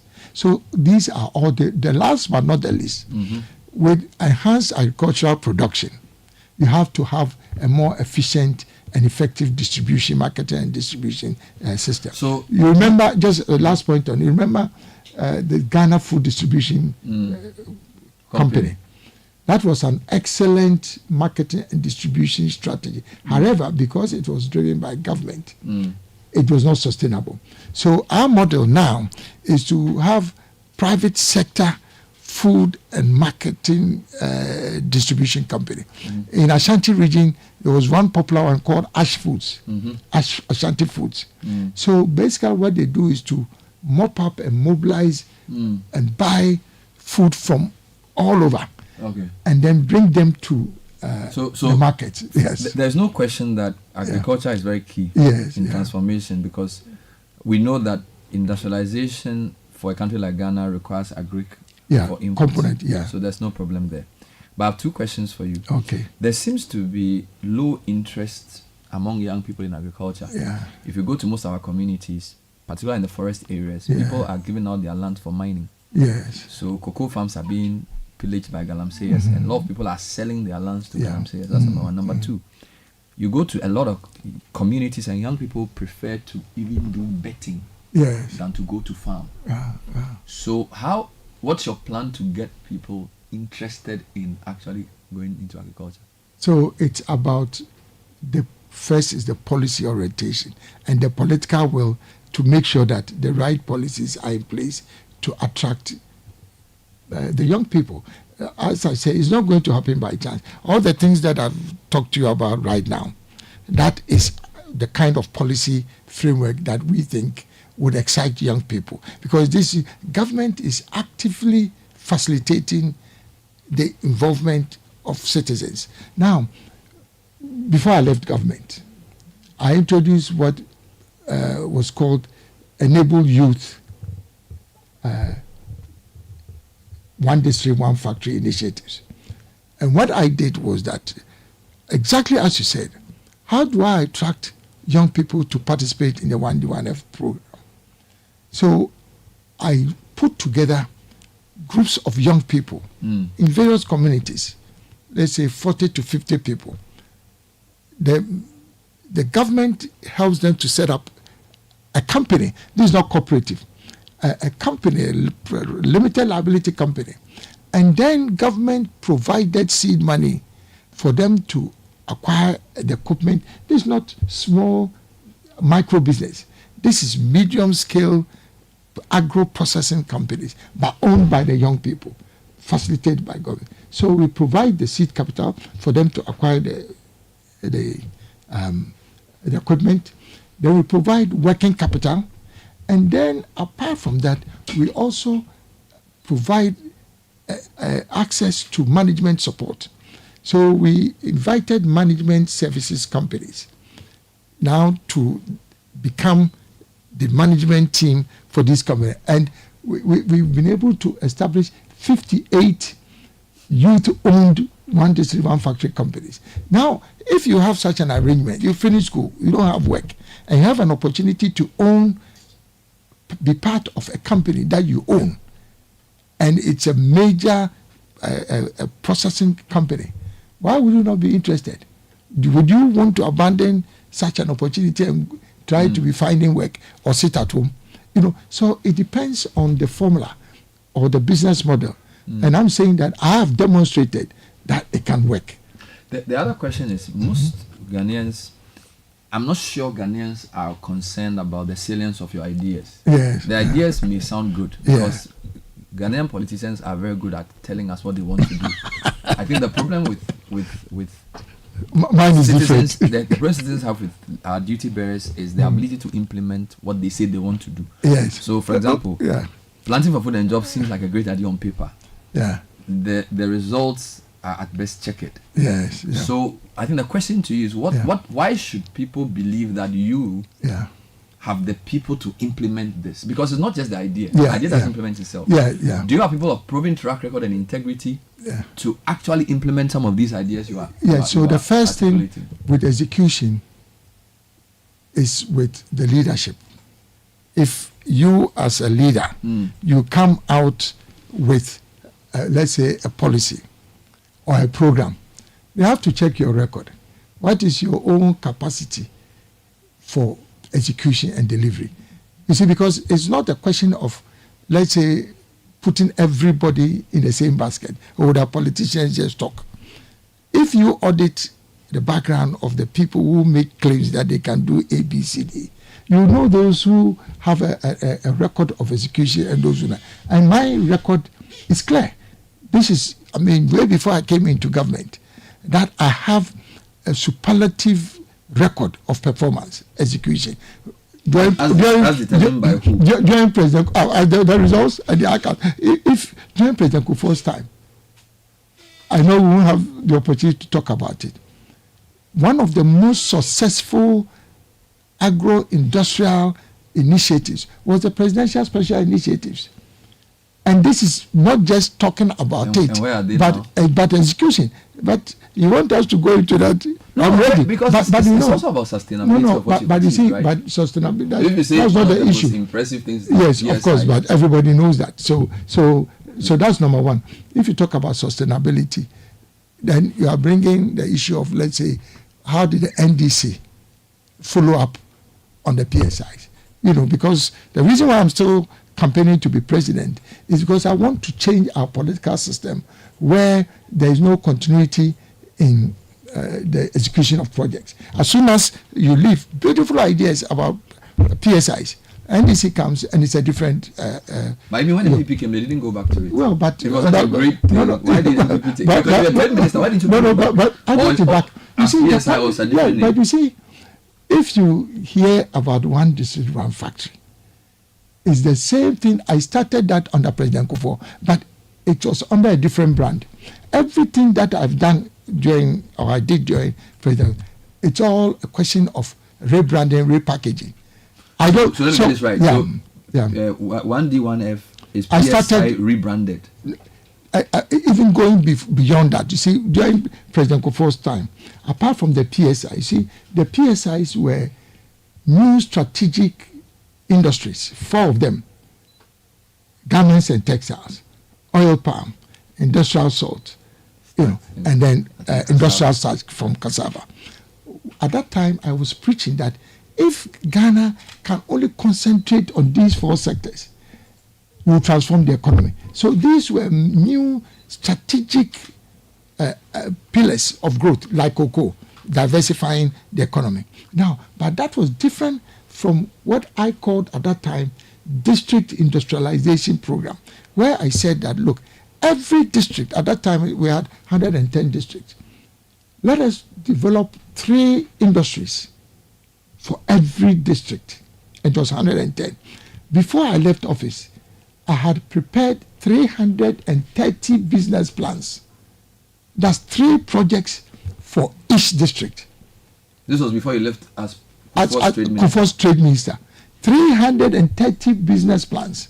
So that if Bernard Ableh wanted to do something in his district, you come. There are 3 projects already packaged. All you need is to now take it up, and then government will support you. Now, as soon as we left office, did you hear about this ever from the NDC? So you cannot blame Alan for the sustainability of it. But because you wanted to know about it. So that's number one. The 1D1F was not necessarily new. At least the understanding of 1D1F was that even existing industries sort of being revamped was Yeah. all grouped under that. So Yes. it wasn't like the new. So I'm not sure it was the 300 business cases you made that were translated into one D1. No. Maybe you've Or not, just the idea. you've not understood me. You wanted to know Yeah. whether what I did previously, the PSIs, was the same as one. And I'm Yeah, trying to explain to you. Yes. Now, so there were the PSIs, and then the the district industrialization program. Now, when we came into office this time, I've rebranded the two. The PSIs have now transitioned into the 10 new strategic anchor industries. At that time, it was 4. Now, I scaled this up to 10. And now it's rebranded not as PSIs, but new strategic anchor industries, under which now I started the vehicle assembly business. Okay. So let's stay with the first question. The question was, the idea may be great, and then how execution. And you said it's because of your track record. Yes, so that's number one. Fair enough. Yeah, But I want to deal with that. Okay. So you, as one person, yes, does not necessarily translate into the team that you work with. Yes. Okay, so you were trade minister, Yeah. and you say you did extremely well as trade minister. Yeah, but that's the record is there. It can be debated. No Yeah, problem. but it's I think there. the question people are asking is where are the people who execute this? What is their proven track record? Because as you've admitted, it's not the quality of the idea alone. It's the people who drive the idea. And you as president will not be the one implementing all these things. No, but because you have people who will be doing it. But Bernard, I said it starts with leadership. Fair enough. No, but it's not. End there. Bernard, it's not a question of fair enough. It's very important because you want to know the elements. So I'm saying that the first is leadership. Yes. The second is building a team. Good. A team that understands not just the idea, but what it takes to execute. Mm-hmm. Now, so if I didn't build a team, how could I have worked on these PSIs and the district industrialization program? But I cannot account for what happened after that. So I'm submitting to you and putting it to you that it was not just my leadership. It was also the team that I built around that. Everybody who has tracked my performance will tell you that both under President Kufuor and under President Kufuor, in my ministry, I demobilize the structure. There's no director, there's nothing. I create project teams. I've changed the face of the civil service structure. I create project teams. So at that time, under Kufuor, there was a project team specifically for industrial starch, a project team for garments and textiles. So they don't behave like civil servants. They behave like project managers. That's what I do. So when you're talking about a team, it's not just Alan. I bring the idea, but I create the institutional structures to deliver and execute. That's why I'm so successful, because I can get so many things done at the same time. Did you use that same approach in your second tenure? Oh, absolutely. Yeah, so are you saying that when you ask under your tenure at the Ministry of Trade, I didn't see the director of implementation those things? If you look at the civil service law, the structure, there are only 4 divisions that by law are required. I think finance and administration, HR, and then policy planning 4. Apart from that, there is no requirement on the part of any minister to do ABCD. So in my case, and my record is there, I restructure whether it was during Kufuor's time and I hope that people will learn from what I've done. I create project teams. So for example, under the Kufuor, everybody belongs to a project team. One district, one factory, there's a project team. Strategic anchor industry, there's a project team. Vehicle assembly plant, there's a project team. So that the execution is efficient and effective. So that's the second point.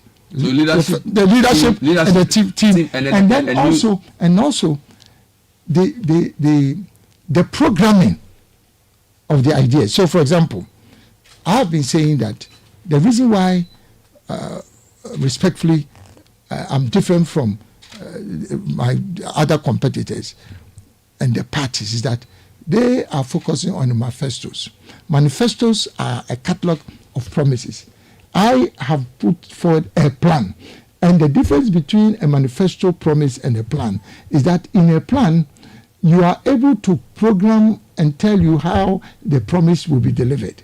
That's the difference. So it's not just the leadership, it's not just the team, but it's also the programming of the ideas. So, for example, if I say, as I've done in my gospel, in my Bible, if I say that I will reduce inflation,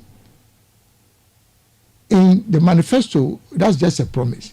In my plan, I tell you exactly how I will reduce inflation. So if I come into power, within a matter of months, the execution framework is already there. It's programmed. But you've been campaigning now for a few months. But why is that when you ask me a question and I answer, it's all fair enough? Yes, you have to say that, and I understand. No. Where you go now? I'm just teasing you. we have. I'm teasing you now. I understand. Yes, okay. Yes, so it's a quarter past the hour. My guest is the leader of the Movement for Change, Alan Kyerematen, who has launched his GTP, Great Transformation Plan. It's a yellow document which talks about growth, resilience, and prosperity, stability, all for Ghana. You've been campaigning for a few months, and the reason I'm probing about the people is the challenge is that there's a loss of confidence in politics and politicians. No, you're 100% so correct. If you say it's leadership, fair enough, you. But in your campaigning, have other people come along to say they believe you? Who can you show us said, I support Alan, and therefore we are not just a small group of noisy makers, but we actually mean business. And we have the men, especially because as an independent candidate, you don't have MPs. Again, when you look at the posters, most of your opponents will put a candidate and his MP in an area. So he's basically projecting who I'm bringing. You are not doing that. So who are your people? So let me use your own phrase now. Fair enough. So, Bernard, now the first thing is about the whole concept of an independent candidate. You know, what I'm bringing to the political space in Ghana is something that is not just innovative, but that's what is going to change our politics in Ghana. So what I'm saying is that, number one, our biggest challenge in Ghana right now is not the economic crisis. The economic crisis is a symptom of a deeper problem. And what is that deeper problem? Is the divisiveness and the polarization of politics in Ghana. Ghana is now divided along the line. Everything has been politicized. How can you sustain development in a country when the whole country is divided? So I'm saying the philosophy and the architecture, the new architecture of politics that I'm bringing, I'm saying that what we have now is not sustainable. We have to go beyond the NDC, NPP fight and have an individual who is elected as president on his own merit, and he can bring the country together. So the critical component of what I'm bringing to the table now is uniting Ghana. And that is the only way we can move forward. That's number one. Number two, I'm also saying that now, if I am coming as an independent candidate, it means that I can bring not just people together, but I will create a government of national unity. And if you create a government of national unity, it means that you are going beyond politicians. Apart from bringing people from the political parties, you are also harnessing the collective strength of all Ghana. How is it that in a country when we have so much talent, we are saying that if you are not a frontline member of either NDC or MPP, you cannot contribute to our governance? For me, it doesn't make sense. So it's not just standing as an independent candidate to bring the country together, which I think is the biggest challenge. That's what we need, to bring the country together and stop this divisiveness. But number two, it's also to have a more inclusive governance architecture and bring the collective strength of Ghana, of Ghanaians, both at home and abroad, to contribute to the process. So when somebody asks, how are you going to get your ministers? Yeah. But that is very simple. I'm saying that I will pick ministers from the two parties in parliament. You will pick ministers from the two parties in parliament. Or the parties in parliament. The parties in parliament, and then independent candidates, or any other party, because we haven't gone into the election now. Yeah. There are other political parties who may be represented in parliament. So I will pick ministers from the parties that are represented in parliament. But in addition to that, there may be independent candidates also in parliament. And I also have the flexibility to pick from them. So what is the problem with that? I mean, people the problem with that is that the frustrations with the two leading parties who generally would, based on the record, have dominated parliament. Yes. So are you going to pick your ministers from, because don't forget the constitution already asks you to pick at least half of them. Yes, at least, yes. So you're going to pick half of the ministers from NDC and then NPP. That a lot of people who may support you are tired of. Okay, I understand. People are not just tired of the presidential candidate, they are also tired of their leaders. So you're going to pick your ministers from the same branch? But Bernard, I'm picking them not because they are NDC or NPP. I'm picking them on the basis of their own individual merits. It's just that they are in parliament, and I'm required by the constitution to pick at least half from the parliament. And I'm saying that as an independent, I have become president not on the strength of any party. I'm there because of my own capacity and capability. Now I'm required by the constitution to pick half X number. Yes, and I'm saying that there are parties that are represented there. I am selecting them from any of the parties on the basis of their individual capabilities. So have you identified any people within there are many of them, and I can the reason why I would, I mean, in all humility, even at the risk of sounding a bit boastful, I'm the president that Ghana needs at this time. Because when you have a divided country, you need somebody who has endeared himself to all kinds of people from different political persuasions. So whether it is NDC or MPP, even now that I left MPP, I can tell you, the majority of the rank and file of MPP, they will still prefer me as president. They still love me. There's no doubt about that. Yeah, because they know. You see, because they know the contribution I've made, not only to the formation of the NPP, but it's not even about that, because I don't have a problem with the rank and file of the NPP. The problem I had, and I came out and I made it clear, it's just with a few people, the leadership, there's some few people at the top of the NPP. But that's not even the point. I am saying that even the rank and file, the majority of them know my worth, and they know that if I am president, their lives will be better off than any other person. And it's the same thing with NDC. I get it. So you're going to choose my ministers, at least half of them from the parties in parliament, which will definitely include NDC and MPP. And you deliberately make sure there's a mix. Yes, so you have NDC and MPP ministers and as an independent president. And any other parties that may come into parliament, and then also, but it will be based on their own capacity. But what if they say they don't want it? What if the MPP members of parliament say they don't want to? Let's be real. Look.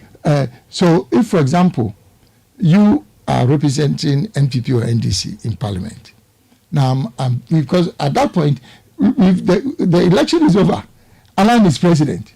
Now you say you are in parliament because you want to contribute to the development of the country, and you are selected, and you are saying that you don't see a problem there. They will accept it. Look, people will rush.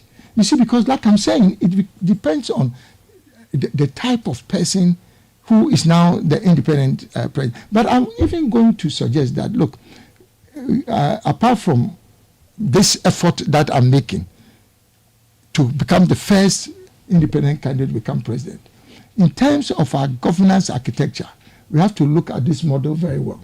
Because, you see, if you look at Benin, you know that Benin, for 2 consecutive terms, they've had an independent presidential candidate who became president.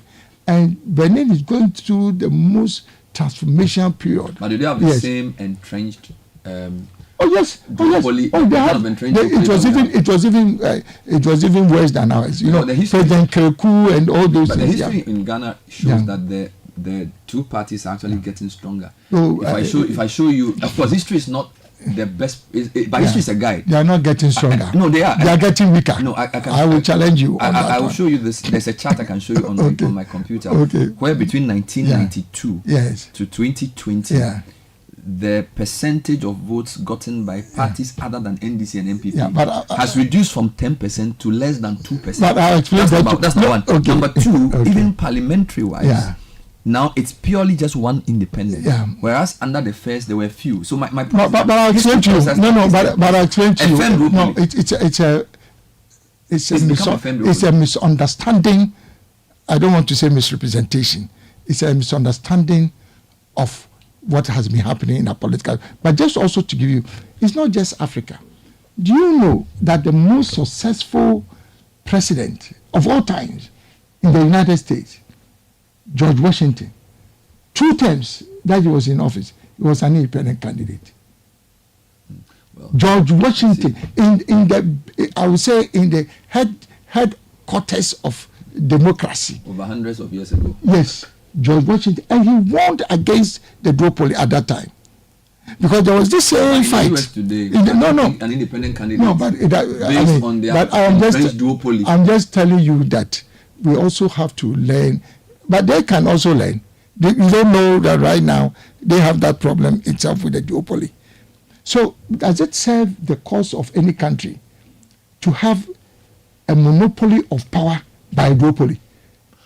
No, support that. I'm just showing you what the facts are and asking you how you intend to append those. So that's what I'm saying. Yes. So you were talking about the historical trend. I'm telling you that, look,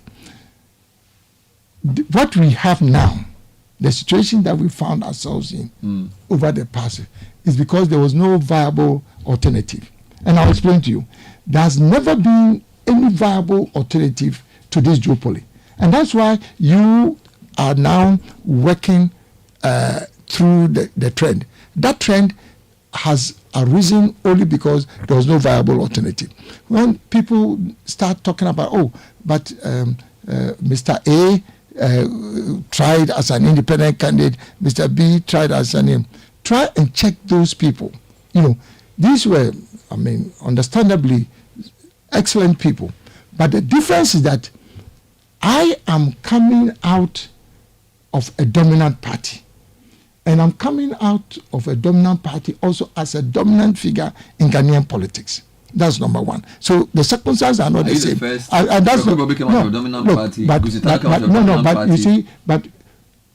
Just try and understand what I'm saying.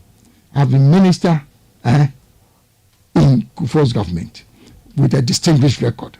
I've been minister in a Kufuor's record with government with a distinguished record. Outside government, I have a distinguished record. I created the whole AFTA program initiative. Now, so all I'm saying is that you are comparing apples with oranges. Please don't get me wrong. It is not to devalue. It's not to devalue the capacity of these people. I'm saying it's different because I have been in government. All the people that you are talking, fine, they may have been coming from dominant parties. I'm saying that my record at this time, over the years, puts the political equation in a completely different light. Look, and I will say this again at the risk of sounding boastful. On the ballot paper, you find ex-President Mahama, you find Dr. Bawumia, you find Alan Kyerematen. When people start comparing, because you are voting for individuals, now you find in the long run, these are the people you are voting for. In terms of vision, in terms of competence, in terms of integrity, in terms of the record of execution, the verdict will be very clear. And that's exactly what is going to happen. I hear you. You see, what I want to ask you is, you're saying it will be different because of your track record.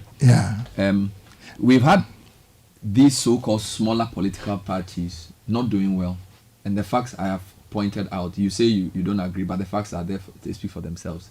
The two leading parties have increased their collective percentage to close to 98%. So the question is, if you are that viable candidate, we need to start seeing CPP, PNC, PPP, IPP saying that, well, this man is what he says he is. Yes. So where is the testimony of that? Because you are saying you are new, you are different. Yes. So within the 8 or so months you've been campaigning, we should have seen some coalition. And it's happening. Is it? It's already happening. Let me explain to you. Show me. I started only a few months ago. Now, for the first time in the history of Ghana, I've been able to mobilize 9 new political entities into an alliance, into a coalition, which is the Alliance for Revolutionary Change. And it hasn't happened in our country before. 9 new political entities. I think you choose your words carefully. Oh, yes. Some are political parties, some are... Can you name some of them? Oh, we have the National Interest Movement, led by Abu Sakara. Remember, Abu Sakara has been presidential candidate of CPP. He has been a vice presidential candidate. Known entities? Oh, but you don't know Abu Sakara? No, I'm just saying one. Yeah, no, but I'm saying, I'm saying you have NIM. Yeah. Then you have they call it Ghana First Coalition. Coalition. Yeah, led by Bishop Stephen Mensah. Now, he has been campaigning for a very long time about going beyond this duopoly. We have Odike. Odike was founder and leader of the UFP. Now he's transitioned to the union government. That's how he calls his party. Now we have the Ghana National Party. We have the Third Force movement. So we have 9 different political entities. You don't need to be a political all party. Come out to say that. Not that they have come out. We have formed an alliance. We have launched the alliance called the Alliance for Revolutionary Change.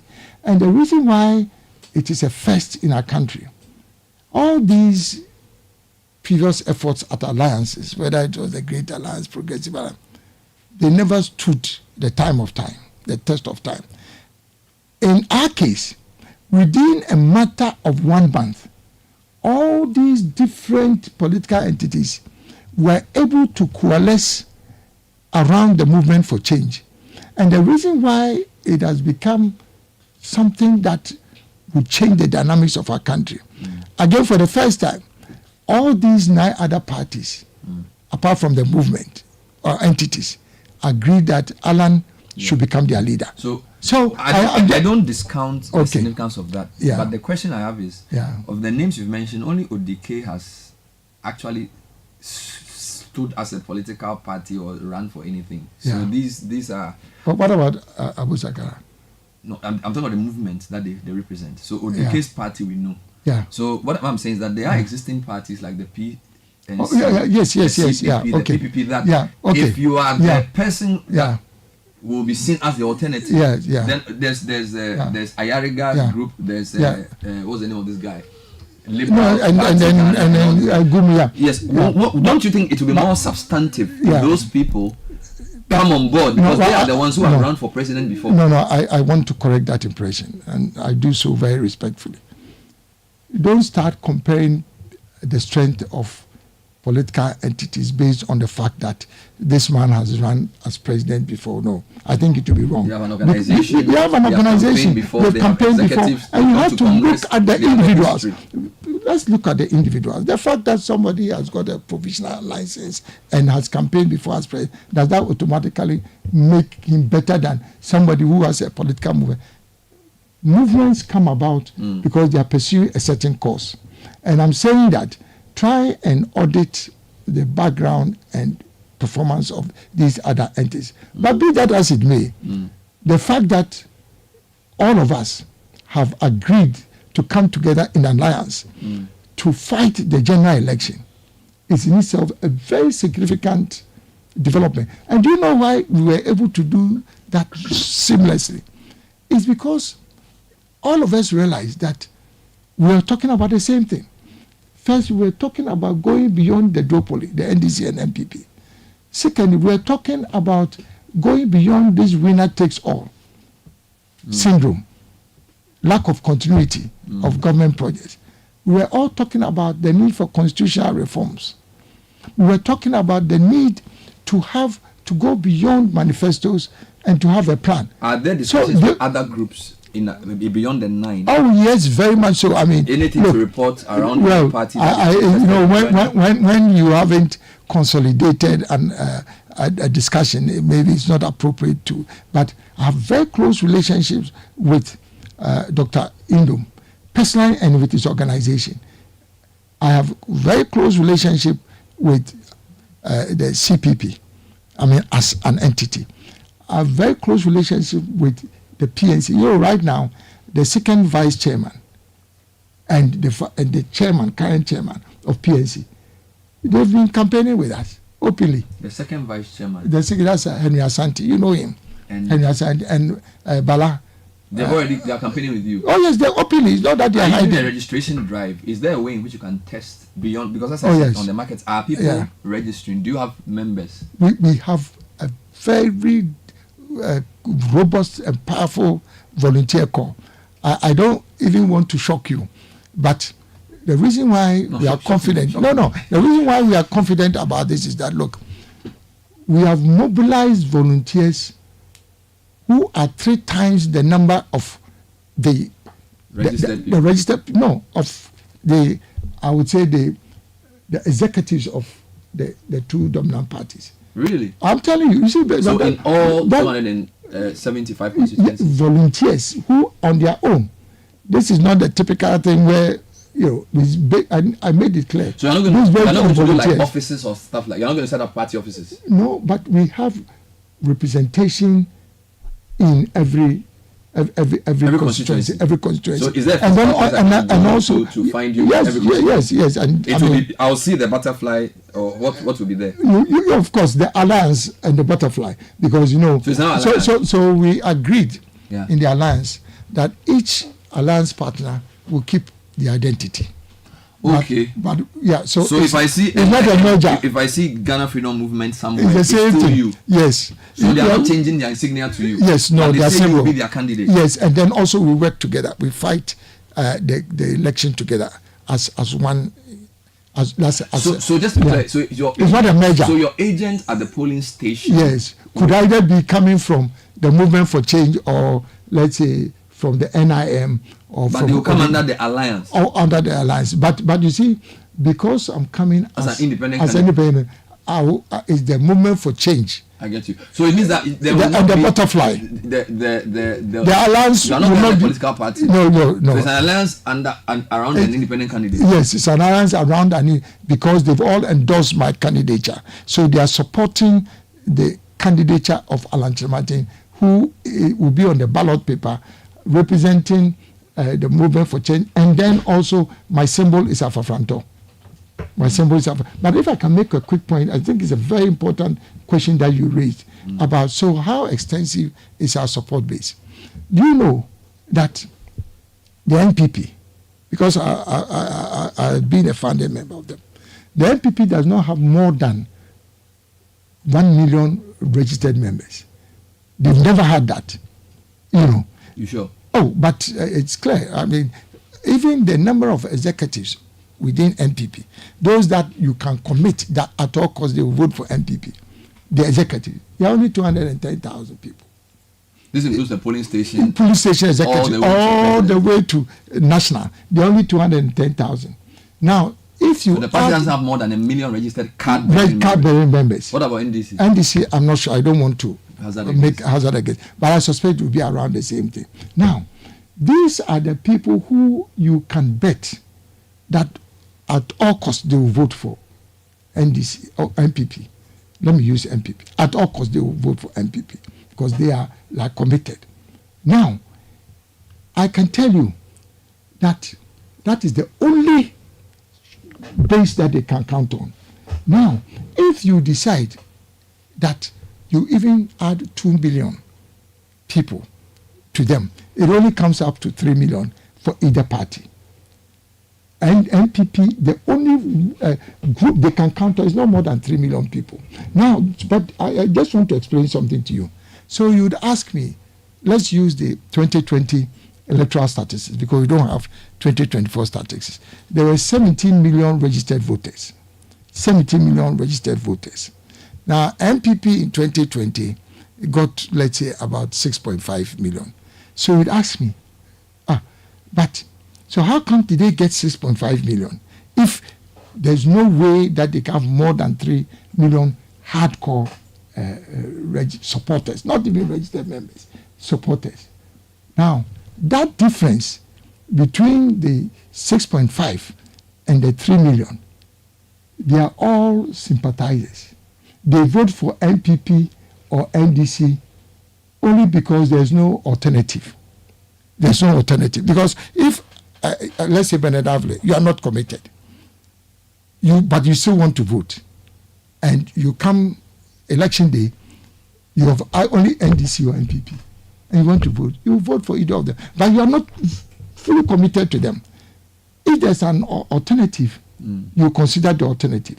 So what I'm saying is that out of the 17 million registered voters in 2020, if you take 80% of the 80% turnout, and you get about 13 million people who actually voted, that 13 million, even if you gave MPP 3 million and NDC 3 million, that's only 6 million. So there's 7 million left. There's 7 million left.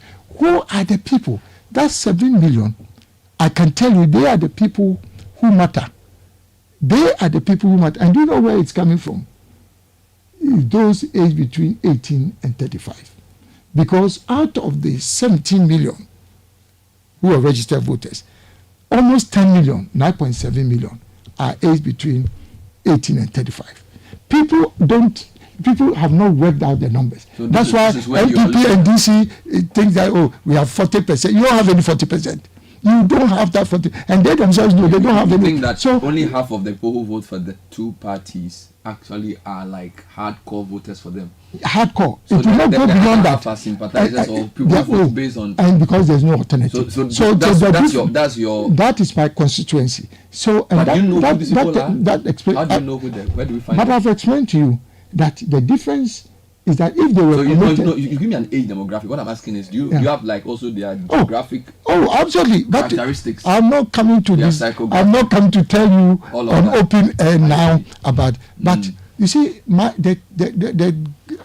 my case, there's no village in Ghana where Alan will not be recognized either by face or by name.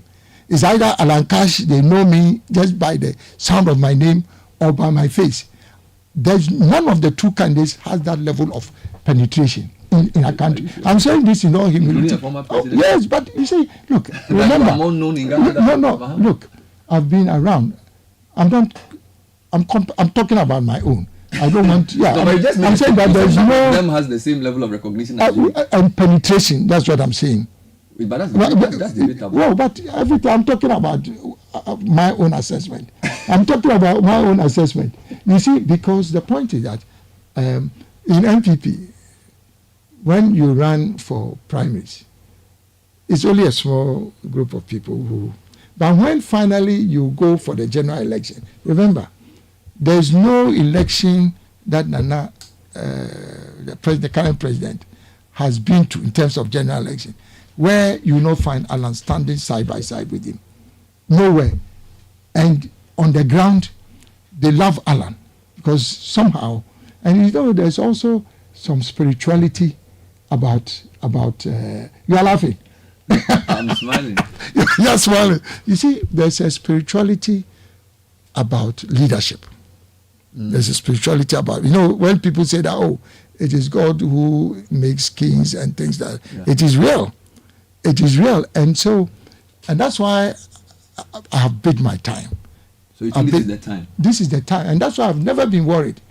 I've never been worried because never before in the history of our country has there been a compelling case for somebody who is different, an independent candidate. Never in our history. So you cannot compare those other elections where you say, but this man stood again. But this time, it has become clear. Look, I've been around the country. 70 to 80% of people say that they are tied with both NDC or NPP and that they will not vote. But that if Alan is serious about coming, then they will change their mind. All they need is for Alan to show up. Like I'm saying, hey, my brother, now you say you're Spanish. This not no. But I'm telling you, for me, it's something that I believe in, and also it's by God's grace. It's by God's grace, and also my track record is strong. I keep on telling people, if you are contesting on the basis of your political record, then frankly, that's not enough. What is it that you have done before coming into politics that makes you? It's not fair enough, because I want to say this before we move on. We are ending. I'm just okay. All right. Generally, in the past, most elections have been run on the track record of the organization that presents the person. Yes. So this will be the first time that if you were to win, it will be the first time that the person is talking about his credentials as a person. Yes. Because usually, for example, I understand. Will tell you about what they've done as a party. Yes. Led by Mahamat Omil. Same for MPP. So what I'm saying is that means that the scope of what they have to do will be more than yours. But is it right? I mean, you've been a very distinguished political and economic analyst. Is it right that this must be the basis for selecting our leaders? That and that's where the arrogance of power comes in. That people feel that anybody you put there, because exactly as you are saying, if there's a political organization behind them, is that in your own? No, I'm talking about the organization's track record and achievement. No, I'm saying that, but is that appropriate? Because you see, all the great nations of this world have attained greatness not on the back of the political parties. All the great, look, Singapore, when we talk about Singapore, you ever hear about the party Singapore? You hear about Lee Kuan Yew. When we talk about China, Mao Zedong was the founder of modern China. But when you talk about what transformed China into the most powerful economy, second most powerful economy, it's not about the Communist Party. It's about Deng Xiaoping. He made the difference. So it's about leadership. What is happening now is about leadership. Let's read a few questions for you. Who can make the next big stride? What you need is a transformational leader now. We don't need strong personalities, we need strong institutions. Well, when Obama said that, we all agreed with him. So you are flipping that coin. I'm not flipping that coin. What was the context within which Obama made that? So it's only, no, but you see, people just quote this and then they use it for their good. No, but the fact that he said it, you must appreciate the context within which he said, because he was talking about leaders trying to stay in office beyond their term. That's what he was talking about. The emphasis of change. The emphasis, he was saying that to build a sustainable democracy, you need to build strong institutions and not emphasize strong leaders. But you need both. They are not mutually exclusive. They are not mutual. Are you telling me that once you have the institutions, then the leadership does not matter? No, you cannot say that. And we should not just take what Obama said on the surface. You need, and when we talk about strong leaders, he was talking about the type of leaders. This is why I keep asking about the organization. Around I have a strong organization. Fair enough. And let me read some questions for you before we wrap up. Please tell him to consider making Papa Kwesindom his running mate. You are laughing now. You said I was laughing. Now you are laughing. I'm smiling. Hello, better than team. I like Alan's policy, but I won't vote for him simply for the fact that he will select parliamentarians from both NDC and MPP. They are the reason we are where we are now. We need a hard reset. Simple. You don't add your name. Good morning, Bernard. Please ask Alan what will be his action of prosecution of corrupt politicians who have misappropriated public funds. I'm one of his leaders of constituency volunteers, and we are working from Joe from Teshi. Thank you. Good morning, Citi. Please ask him how he's going to deal with the Galamsey menace. Good morning. Please ask Alan about the possibility of being sabotaged if he picks NDC and MPP members as ministers. So that keeps coming. Good morning. I have two questions for Alan. What is his stance on the election of MMDCEs, and how does he plan to ensure that only qualified individuals are appointed to head state-owned institutions? Second question, how does he intend to ensure that people with disabilities are represented at the highest levels of decision making? Since the questions are a lot, I would read through many of them, and then you may want to pick some of them that hit you. Hello, Bernard and team. My only suggestion for Alan is to employ the service of national service personnel to engage in agriculture. Is the way to go. Increase the allowance for those who work on farms. We need to produce more agro foods than we can consume so that the surplus will be industrialized. That will be a better place with agriculture. Good morning, Bernard. Please ask Jack. Oh, so you are Jack. Oh, Jack with a double K. Okay, John Alan Kyerematen. Yes. Jack resurrected. How will he make the municipal and local government agencies work? Because I feel once the system is working from the bottom, there will be less dependency on the central government, which will free them to properly think and implement big policies. Also, how will he tackle corruption in the very small things we partake in every day?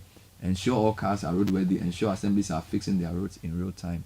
All right, so let me read this way. There are two questions around local governance on voting for MMDCs and letting development come from bottom up. Yes. Two questions on corruption, prosecuting corrupt officials and dealing with corruption. Yeah. Maybe you want to touch those briefly? Yeah. Before I go on, I think I need to make this clarification. Okay. Because I've seen this coming up even from the questions. The Constitution provides that at least half of ministers must be selected from Parliament. It doesn't mean all ministers. Yes. So when I talk about selecting ministers from either the NDC or MPP or independent candidates who are represented in Parliament, remember, it's only half. It's only half the number. The other half will be Ghanaians who have nothing to do with the political parties. I think we shouldn't be thinking about the fact that all the ministers will be from the no. It's only, and just to add that part of the constitutional reforms that I would advocate for is the change and amendment of the Constitution in respect of this requirement of selecting half of your ministers even from we Parliament. have 10 minutes. What I'm going to ask specific questions on some of the topics raised and maybe 1 or 2 line answers to help. You can elaborate later. So, for example, do you believe in voting for MMDCEs? Yes, it's already part of the constitutional reforms. It's all in the GTP that I will make a strong representation for MMDCs to be. Do you agree with those who say we should abolish ex-gratia and Article 71 should be scrapped or reviewed? Yes, I've already made that representation. And, it's very obvious that it's not just because people have been pushing for this, but that is the only sustainable way of ensuring that you have a sense of fairness and an equitable basis for the determination. How do you intend to deal with corruption in relation to institutions like the Attorney General, Minister of Justice versus OSP? Any thoughts on your comments on corruption? Unfortunately, we didn't get the chance to go through the GTP. But on corruption, I've made very powerful recommendations. Number one, beyond personal leadership and political will, I have said that we have to create a new office of, I call it the anti-corruption czar, meaning anti-corruption overlord. The reason why I'm saying this, to replace the special prosecutor, the reason why I'm saying that, if you look at the existing laws that are supposed to deal with corruption, they are scattered all over the place. Yoko pretends that they are dealing with corruption. The special prosecutor is dealing with corruption. Shiraj is dealing with corruption. There's so much confusion, even in legislation. So my proposal is that we consolidate all the existing corruption-related legislation and create one enabling legislation under which a new overlord will be. Would you decouple the Attorney General for Ministry of Justice? No, I'm not decoupled, but the prosecutorial authority of the Attorney General now will be limited only to the extent that it will not affect the authority of the anti-corruption overlord. Because you see, right now, the special prosecutor derives his authority from the Attorney General. And that presents a problem. So we will decouple that from. These questions are not for elaboration. No, I understand. So I just want to give you some bullet points. Okay. You said you established a fixed exchange rate regime for import duty payments. Can you explain what that means? Yes. So when you import goods, let's say at the time that you import a bag of rice, the exchange rate is 13 cedis to $1. If by the time the bag of rice arrives, the exchange rate has depreciated, or let's say the cedi has depreciated to $16 to them. Now, in calculating the duty that you have to pay, they will use the prevailing exchange rate. Not the 16. They will use the 16. So that's what you do now. That's what they do now, and I'm saying that it doesn't make sense. So you use the duty at the rate at the time I did the purchase. And so we'll fix it for a 6-month period, so that there is consistency over a certain period. And this is just for the port operations. This is for the port operations. Not necessarily running a fixed exchange rate regime. No. I think that's very important. Because that is only for the calculation of duty. Okay, because we run a flexible with a bit of control. Yes. But so you're not going to change that. So no, but I'll come to that. So the first one is in respect of how you calculate duty. Yes. We'll fix it for a period of 6 months, just to provide certainty, and also to avoid imported inflation, because that's part of the problem. But the second one, which is different from what we are just discussing, is fixing the exchange rate below the prevailing market rate for strategic commodities. And what I mean is that there are some commodities that, for now, as a country, we have no choice but to import. Crude oil products, petroleum products, essential medicines, even cement. There is a component of cement, the largest component, raw material, clinker, is imported. So these are strategic commodities that affect the prices of these commodities, affect the entire economy. So if we allow this depreciation of the cedi to affect the prices of these commodities, we'll always be in trouble because of the multiplier effect of these commodities on the market. So the second proposal is that we'll have a second window, a second forex window for strategic commodities, only for strategic commodities. So, for example, if we consider that petroleum product is a strategic commodity, then even when the cedi depreciates, the Bank of Ghana, working with the Ministry of Finance, will determine the price or the rate at which we should fix a duty for the importation of these strategic. Whilst we have a flexible exchange rate regime, there will be fixed for specific products. For specific products, because of their impact on the economy. That's going to be interesting. We can discuss that in a different program. Yes. So, two questions came around your plan.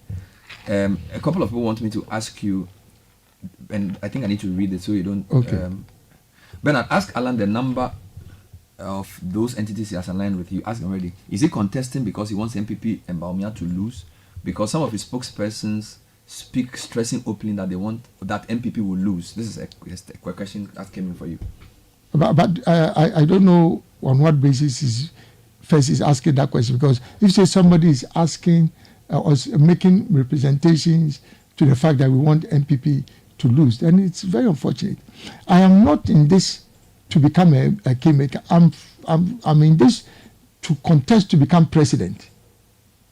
And so the issue of contesting so that somebody loses, that's not right. That's why I was giving you the arithmetic, the political equation. You know, people have not. That. In the case of a runoff, what do you do? No, in the case of runoff, I'll still win.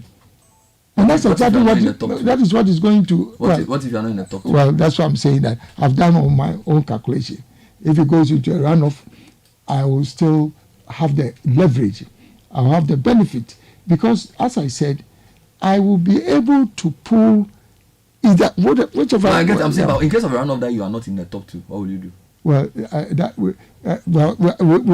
we'll cross that bridge But at least you've thought about it, haven't you? No, but the point is that I don't operate along those lines. I'm in this race because I know. Scenario planning, right? No, it's scenario planning. We all hope to win, but we hope for the best. Yes. We also plan for the worst. That's how we do it. But Bernard, what I'm saying is that I have a plan, and I've given you a sense of why I think.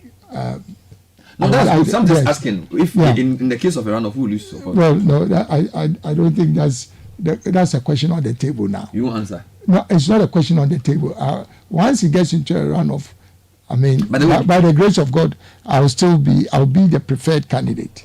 Yes, even in a runoff.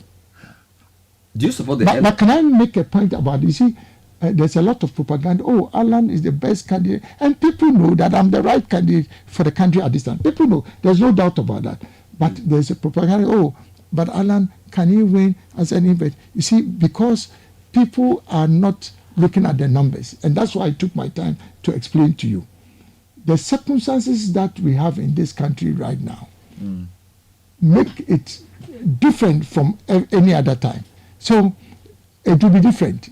And of course, this is all with God's blessings. Yes. Do you support the LI that the man who took over from you is laid before Parliament, Katie Hammond? Yeah, my advice would be that he should start with an administrative regulation.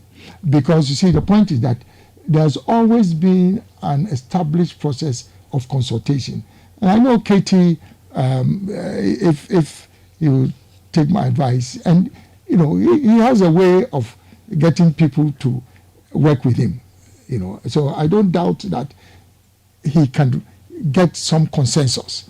And if he can get that consensus, because there's an established body, and I'm sure Katie can engineer that consensus. If that consensus is engineered, then we don't necessarily move to the extent of legalized price control. Because when we start getting into legalized price control, it has its own implications. But you can achieve the same result with consultation and administrative regulation. Yeah. We wish you well. I'm sure we'll talk soon. Thank you for talking to us, Alan Kyerematen. JAKK. So this is the text that the name a text I brought. John Alan Kojo Kyerematen. Thank you very much, Bernard. And let me end by this note that for the first time in Ghana, by the grace of God, the first independent presidential candidate will become president. And in Netherlands right now, we have an independent candidate who is prime minister. Let me use your favorite word, fair enough. Is that your favorite? No, that's what you got from me. That's what I borrowed from you, fair enough. So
Hotel for the Ghana EU Business Forum, a live broadcast. The opening ceremony has started.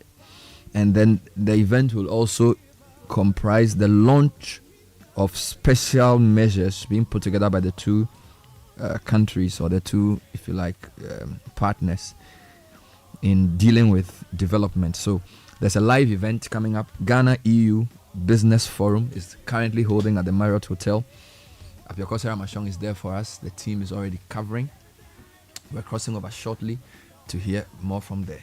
And then feel that we have a business partner